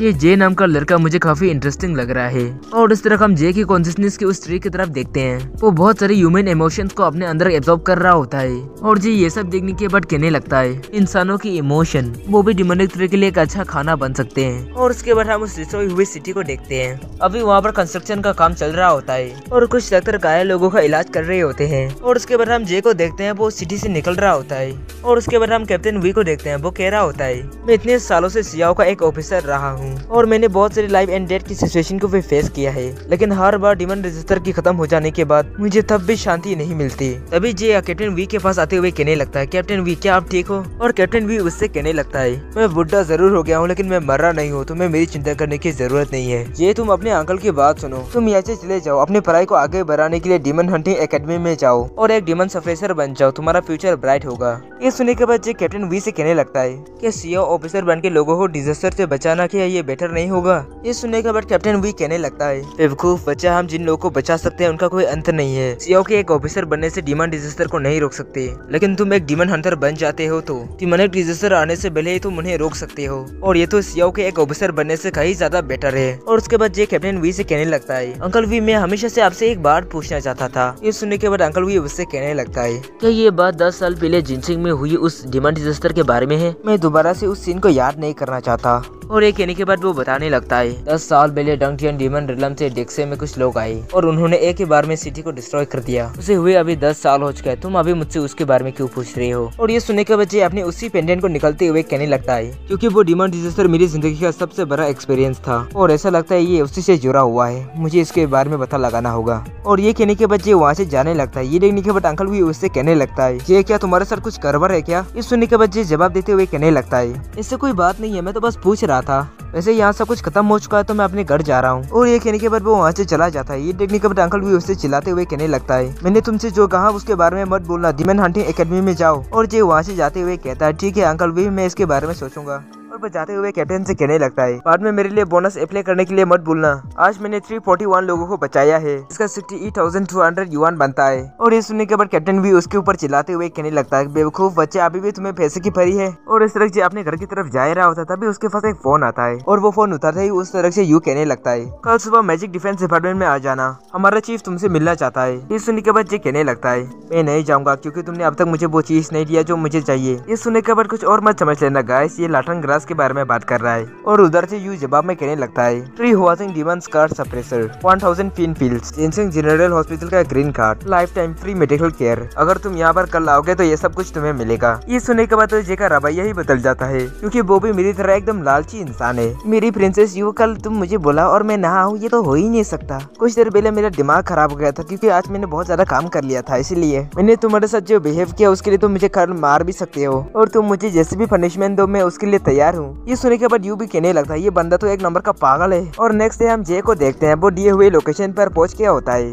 वो अभी लोकेशन पर तो पहुंच गया होता है लेकिन उसे कोई भी ऑफिस दिखाई नहीं दे रहा होता है, इसकी वजह से वो कंफ्यूज होता है और वो आगे बढ़ते हुए कहने लगता है यू जानबूझकर तो मेरे साथ ऐसा मजाक तो नहीं करेगा, लेकिन मुझे यहाँ पर मैजिक डिफेंस डिपार्टमेंट का हेडक्वार्टर दिखाई नहीं दे रहा। और तभी पीछे से यू उसे आवाज देते हुए कहने लगता है तुम टाइम से पहले ही आ गए। ये सुनने के बाद जैसे ही अपने पीछे की तरफ देखता है तो उसके नाक से खून बहने लगता है। अब गाइस तुम लोग ही देख लो उसके नाक से खून क्यों बह रहा था। सच कहूँ तो आर्टिस्ट ने उसे काफी खूबसूरती से बनाया है। और ये देखने के बाद जिसको भी टॉयलेट जाने का मन कर रहा है वो अभी कैंसिल करो। चलो बहुत हो गया, स्टोरी पर वापस चलते हैं। और उसके बाद यू जे को इस तरह से खुद को घूरते हुए देखने के बाद वो जे से पूछने लगता है आखिर तुम्हारे साथ हुआ क्या, तुम्हारे नाक से खून क्यों बह रहा है? और इस पर जे उसके बड़े बड़े विचारों की तरफ देखते हुए अपने नाक से खून पोंछते हुए कहने लगता है माफ करना लेकिन मैंने एक्सपेक्ट नहीं किया था तुम मेरे सामने इस तरह के कपड़े पहन के आओगे। और ये उसे रास्ता दिखाते हुए कहने लगता है तुम बहुत ही अजीब हो, चलो हेडक्वार्टर इस तरह है। और ये उसके पीछे जाते हुए कहने लगता है वैसे आमतौर पर तुम ऐसे कपड़े पहनते हो क्या, तुम्हें ठंड नहीं लगता? और यू इसका जवाब देते हुए कहने लगता है इतने गर्मी में ठंड कहाँ से होगा, जल्दी चलो तुमने बहुत बकवास कर लिया। और ये कहने के बाद वो जे को एक सुनसान सी जगह की तरफ लेके आ जाता है और जे उससे कहने लगता है अगर तुम लोग का हेडक्वार्टर यहाँ पर है तो मैंने पहले क्यों नहीं देखा। और उसके बाद यू उसे एक दीवार के पास लेके आ जाता है और उसके बाद वो जे को बताने लगता है मैजिक डिफेंस डिपार्टमेंट का हेडक्वार्टर अंडरग्राउंड है और जो सरफेस पर है वो दूसरों को बेवकूफ बनाने के लिए है। और ये सुनने के बच्चे कहने लगता है लेकिन यहाँ पर तो मुझे बस खचरे का ढेर दिखाई दे रहा है। और तभी यू के दीवार पर हाथ लगाते ही वो छुपा हुआ दरवाजा खुल जाता है। ये देखने के बाद तो जे हैरान हो जाता है और यू आगे बढ़ के उस दरवाजे के अंदर जाने लगता है और जे तो हैरानी से खड़ा का खड़ा रह जाता है। और ये देखने के बाद यू उससे कहने लगता है क्या तुम अंदर नहीं आओगे, अभी भी तुम वहाँ पर क्यों खड़े हो? और जे कहने लगता है हाँ मैं आ रहा हूँ। और उसके बाद जे भी जल्दी से उस दरवाजे के अंदर चला जाता है और वो एक लीफ होता है जो नीचे की तरफ जा रहा होता है। और तभी जे का नजर फिर से यू के बड़े बड़े विचारों पर जाता है और वो कहने लगता है मैं समझ सकता हूँ हेडक्वार्टर अंडरग्राउंड है, लेकिन क्या आप काम करने वाली जगह पर इस तरह के कपड़े पहनते हैं, क्या ये भी दूसरों को बेवकूफ बनाने के लिए है? ये सुनने के बाद यू उससे कहने लगता है डिपार्टमेंट के अंदर तुम्हें जो भी ड्रेस पहनना हो तुम पहन सकते हो। इस सुनने के बाद अपना चेहरे को शान कराते हुए कहने लगता है ये कंपनी तो काफी बड़ा और काफी अच्छा है, यहाँ काम करने में मुझे काफी मजा आएगा। लेकिन वो अपने मन ही मन में कहने लगता है मैंने कभी एक्सपेक्ट नहीं किया था यू इतनी ओपन माइंडेड होगा। और उसके बाद वो लिफ्ट खुल जाता है और यू आगे बढ़ते हुए कहने लगता है चलो हम पहुँच गए हैं। और जी जैसे ही लिफ्ट से बाहर निकलता है वो आगे के नजारा देख के हैरान हो जाता है क्योंकि उसे अपने सामने बस नंगे पुंगे दिखाई दे रहा होता है। और वो उन सभी लोगों को देखते हुए अपने मन ही मन में कहने लगता है ये मैजिक डिफेंस डिपार्टमेंट कुछ ज्यादा ही मैजिकल है। जब मैं पार्ट टाइम जॉब करने के लिए बार में डांस करता था तब मैं इनसे ज्यादा कपड़े पहनता था। और उसके बाद वो एक लड़की के बड़े बड़े विचारों को देखने के बाद अपने मन ही मन में कहने लगता है इसके तो काफी ज्यादा बड़े हैं, क्या ये हो सकता है कि ये इस कंपनी का कल्चर हो? और तभी यू उसे अजीब तरह से देखने लगता है। और गाइस आप लोग अभी कंफ्यूज होंगे कि यू ने अचानक से कपड़े कहाँ से पहन लिया। एक्चुअली इन सभी लोगों ने कपड़े पहने हुए हैं। देखो ये सभी लोग नंगे पुंगे इसलिए नजर आ रहा है क्योंकि जे के आंखों में एक्स्ट्रा विजन एक्टिवेट हो गया है, जिसके बारे में जे को अभी नहीं पता है, लेकिन असली मजा तो अब आने वाला है। और यू जे से कहने लगता है तुम अभी तक वहाँ पर क्यों कर रहे हो, चीफ इंतजार कर रहा है, जल्दी चलो। ये सुनने के बच्चे यू से कहने लगता है जरा रुकना। और वो अपने मन ही मन में कहने लगता है ठीक है, जल्दी से मुझे भी इनके साथ फिट होने की जरूरत है। मैं भी इस कंपनी का कल्चर को अपना लूंगा, जिसकी वजह से मैं इनके साथ फिट हो जाऊंगा और मैं अलग नहीं दिखूंगा। ये सुनने के बाद वो जल्दी से अपना शर्ट उतार लेता है। जे आखिर तुम ये क्या कर रही हो? और जी उसके जवाब में कहने लगता है जरा रुको, ये ऑलमोस्ट हो ही गया है। और वो अपना पैंट भी उतार लेता है और उसने पिंक कलर की चट्टी पहनी होती है। और जे को इस तरह से कपड़े उतारते हुए देखने के बाद तो यूँ तो काफी ज्यादा हैरान हो जाता है। और उसके बाद जे अपना सारे कपड़े उतारने के बाद कहने लगता है डन डन, अब लग रहा हूँ ना मैं भी तुम लोगों जैसा। और वहाँ के सभी लोग जे को इस तरह से नंगा देखने के बाद काफी ज्यादा हैरान हो जाते हैं। और एक बंदा कहने लगता है आखिर ये लड़का यहाँ पर नंगा क्यों हो गया? दूसरा वाला बंदा कहने लगता है आखिर ये लड़का कहाँ से आया है और वो यहाँ पर ऐसे नंगा क्यों हो गया? और कुछ लड़कियाँ ये देखने के बाद कहने लगते हैं ये तो एक नंबर का फरवट है। और कुछ लोग तो उसका फोटो उठाने लग जाता है। और उस बेचारे को तो कुछ भी नहीं पता होता है, वो तो हंस रहा होता है। और उसके बाद ये उसे अजीब तरह से देखते हुए कहने लगता है ये आखिर ये तुम्हारे साथ हुआ क्या है? ये सुनने के बाद ये कहने लगता है कुछ नहीं, मुझे यहाँ कपड़े पहनना अच्छा नहीं लगा, अब मुझे बेटर लग रहा है, चलो चलते हैं। और ये सुनने के बाद ये अपना सर पकड़ते हुए कहने लगता है सच कहूँ तो अब मुझे समझ नहीं आ रहा मैं इसे क्या कहूँ। और उसके बाद वो उससे जीप से मिलाने के लिए लेके जाने लगता है। और जे भी पीछे पीछे उसके साथ जाने लगता है। और ये ऑफिस रूम के अंदर आने के बाद चीफ से कहने लगता है चीफ मैं जे को लेके यहाँ पर आ गया हूँ। और चीफ भी अपने ऑफिस रूम में एक नंगे आदमी को घुसते हुए देखने के बाद हैरानी से खड़ा हो जाता है। और जे उसकी तरफ देखते हुए अपने मन ही मन में कहने लगता है वाह, मैंने तो कभी एक्सपेक्ट नहीं किया था मैं चीफ को इस तरह से बिना कपड़ों के देखूंगा। चीफ की फिगर तो काफी अच्छी है। और चीफ जे को इस तरह से नंगा देखे यू से पूछने लगता है क्या इस लड़की की ऐसी हालत क्या तुमने किया? और ये सुनने के बाद यू चीफ को जवाब देते हुए कहने लगता है नहीं, मैंने इसके साथ ऐसा कुछ भी नहीं किया, इसने अपने आप किया। ये सुनने के बाद चीफ कहने लगता है ठीक है, ये आजकल के यंग लोग सचमुच ओपन माइंडेड है। यू अब तुम यहाँ से जा सकते हो, मुझे इससे अकेले में बात करना है। और यू जवाब में कहने लगता है ठीक है मैं समझ गया। और ये कहने के बाद वो वहाँ से चला जाता है। और उसके बाद चीफ एक छोटा सा बॉक्स निकलते हुए जे को अपना इंट्रोडक्शन देता है मैं यहाँ का चीफ चैंसी हूँ। यू को पहले ही मेरे बारे में तुम्हें बता देना चाहिए था, है ना? लेकिन जे की नजर तो उसके बड़े बड़े विचारों पर होता है। और जे को इस तरह से खुद को देखते हुए देखने के बाद वो कहने लगता है तुम मुझे इस तरह से क्यों देख रही हो? और जे कहने लगता है वाह क्या टैटू है। और ये सुनने के बाद चीफ हैरान होते हुए कहने लगता है टैटू? कौन सा टैटू? और जे घबराते हुए कहने लगता है नहीं नहीं कुछ नहीं कुछ नहीं। और वो अपने मन ही मन में कहने लगता है एक मिनट, वो टैटू मुझे साफ दिखाई दे रहा था और उसने मुझसे ऐसा पूछा जैसे कि मैंने उसके टैटू को देखा ही नहीं हो। अब तो मुझे कुछ अजीब लग रहा है, क्या मेरे आंखों में तो कुछ प्रॉब्लम नहीं है? क्या ऐसा हो सकता है कि उन सभी लोगों ने अपना कपड़े पहने हुए और बस मैं ही उनके कपड़ों के आर पार देख पा रहा हूँ? और ये रियलाइज करने के बाद वो अपने माइंड स्पेस में चला जाता है और उसे अपने माइंड स्पेस के अंदर एक पैर उड़ते हुए दिखाई देता है। और ये देखने के बाद वो काफी ज्यादा हैरान होते हुए अपने मन ही मन में कहने लगता है ये तो थ्री ऑफ डिल्यूजन है।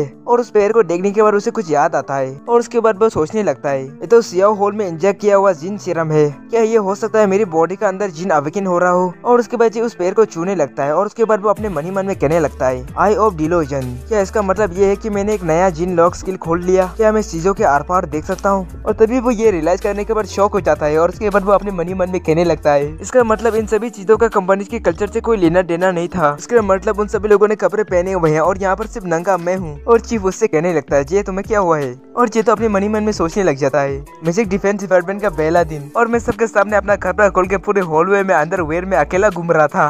और ये रियलाइज करने के बाद वो जल्दी से अपना बदन ढकते हुए चिल्लाते हुए कहने लगता है ए भगवान बचा ले मुझे। और चीफ उसे अपना बदन ढक के चिल्लाते हुए देखने के बाद तो काफी ज्यादा हैरान हो जाता है। और यू भी जल्दी से दरवाजा खोल के अंदर आते हुए कहने लगता है क्या हुआ है तुम्हें? और जे अपने एम्बेरसमेंट को छुपाने के लिए कहने लगता है एयर कंडीशन जल्दी से ऑफ कर, मुझे बहुत ठंड लग रहा है। और उसकी कुछ देर के बाद हम देखते हैं चीफ जे के सामने उस बॉक्स को खोल के दिखाने लगता है, उसमें 3 सीरम होता है। और उसके बाद वो कहने लगता है ये हमारी मैजिक डिफेंस डिपार्टमेंट की ईमानदारी साबित करने के लिए है, हमें तुम्हारी डिमांड कॉन्ट्रैक्टर की आइडेंटिटी होने से कोई प्रॉब्लम नहीं है। मैजिक डिफेंस डिपार्टमेंट में शामिल हो जाओ, हमें विश्वास है कि तुम यहाँ पर काफी अच्छा करोगे और तुम्हें यहाँ डेवलप होने के लिए रिसोर्सेस भी मिलेगा। और उसके बाद जे उन सीरम्स को देखते हुए कहने लगता है लाठन ग्रास कहाँ है जो तुम लोगों ने प्रॉमिस किया था? ये सुनने के बाद चीफ उससे कहने लगता है हमने पहले से ही किसी को डंकटियन डिमन रिला में जाने के लिए अरेंज कर दिया है, वो लोग जल्दी ही उस ग्रास को लेके यहाँ पर आ जाएंगे, इसलिए चिंता मत करो। और जी ये सुनने के बाद चीफ से कहने लगता है मैजिक डिफेंस डिपार्टमेंट ने बिना किसी रियल पावर वाले लो लेवल के सीईओ ऑफिसर को रिक्रूट करने के लिए इतना मेन पावर और रिसोर्सेस खर्च किया, ये इतना सिंपल तो नहीं हो सकता है ना? ये सुनने के बाद चीफ चैंसी कहने लगता है सच कहो तो हम तुम्हें इसलिए रिकॉर्ड नहीं कर रहे हैं क्योंकि तुम एक डिमन कॉन्ट्रैक्टर हो, बल्कि इसलिए क्योंकि तुम्हारे पास एक स्पेशल चीज है। और ये सुनने के बाद जी अपना पेंडेंट निकलते हुए कहने लगता है क्या वो स्पेशल चीज यही है? ये सुनने के बाद चीफ उस पेंडेंट को देखते हुए कहने लगता है अच्छा तो तुम्हें पहले ही इसके बारे में बताए। और उसके बाद जी कहने लगता है सच कहूँ तो मुझे मैजिक डिफेंस डिपार्टमेंट में बिल्कुल भी भरोसा नहीं है और मैं किसी मुसीबत में नहीं फंसना चाहता। ये सुनने के बाद चीफ उससे कहने लगता है क्या तुम जानते हो अगर ये डिमंस के सामने एक्सपोज हो गया तो ये कितना खतरनाक हो सकता है? ये सुनने के बाद बच्चे उसके ऊपर चिल्लाते हुए कहने लगता है, इसलिए मैं अपने पास इसे और नहीं रखना चाहता, इसलिए आप इसे ले लो। बदले में आप मुझे 5 लैटिन ग्रास दे देना, ये ज्यादा है तो 3 दे देना, इससे भी काम चल जाएगा। सुनने के बाद चिप उससे कहने लगता है, तुम इसे जितना आसान समझ रही हो ये इतना आसान नहीं है। ह्यूमन एनग्रेविंग पहले ही तुम्हारी बॉडी के साथ फ्यूज हो चुका है, अगर तुम इसे हटाने की कोशिश करोगे तो तुम मर जाओगे। ह्यूमन एनग्रेविंग तो फिर से कंटेंस हो जाएगा। इस सुनने के बाद जे काफी ज्यादा हैरान होते हुए कहने लगता है, क्या इसका मतलब है ये मेरे लिए एक अभिशाप बन चुका है। और ये सुनने के बाद चिप उससे कहने लगता है, इसलिए अगर तुम सर्वाइव करना चाहते हो तो तुम्हें मैजिक डिफेंस डिपार्टमेंट में ज्वाइन होना ही होगा। और ये सुनने के बच्चे उससे कहने लगता है, तो आप ये कहना चाहते हैं कि इसके अलावा मेरे पास कोई और रास्ता नहीं है। और उसके बाद चीफ अपने पास से एक आइटम निकल के कहने लगता है, तो तुम क्या कहते हो, क्या तुम्हें मैजिक डिफेंस डिपार्टमेंट में ज्वाइन होना है? वैसे भी तुम्हारे पास इसके अलावा कोई और रास्ता भी नहीं है और तुम हमारी मदद करोगे उन मॉन्स्टर को कंट्रोल करने में, और उसके बाद तुम सभी लोगों के लिए एक हीरो बनोगे। और ये कहने के बाद उस आइटम को जे की तरफ फेंक देता है और वो आइटम जाके जे के कान में लग जाता है। तो हेलो गाइस, ये एपिसोड यहीं पर खत्म होता है। अगर आप लोग को ये एपिसोड अच्छा लगा हो तो लाइक करना, सब्सक्राइब करना, कमेंट करना और बेल आइकन जरूर दबाना, और हो सके तो शेयर भी कर लेना। तब तक के लिए मेरी तरफ से गुड बाय।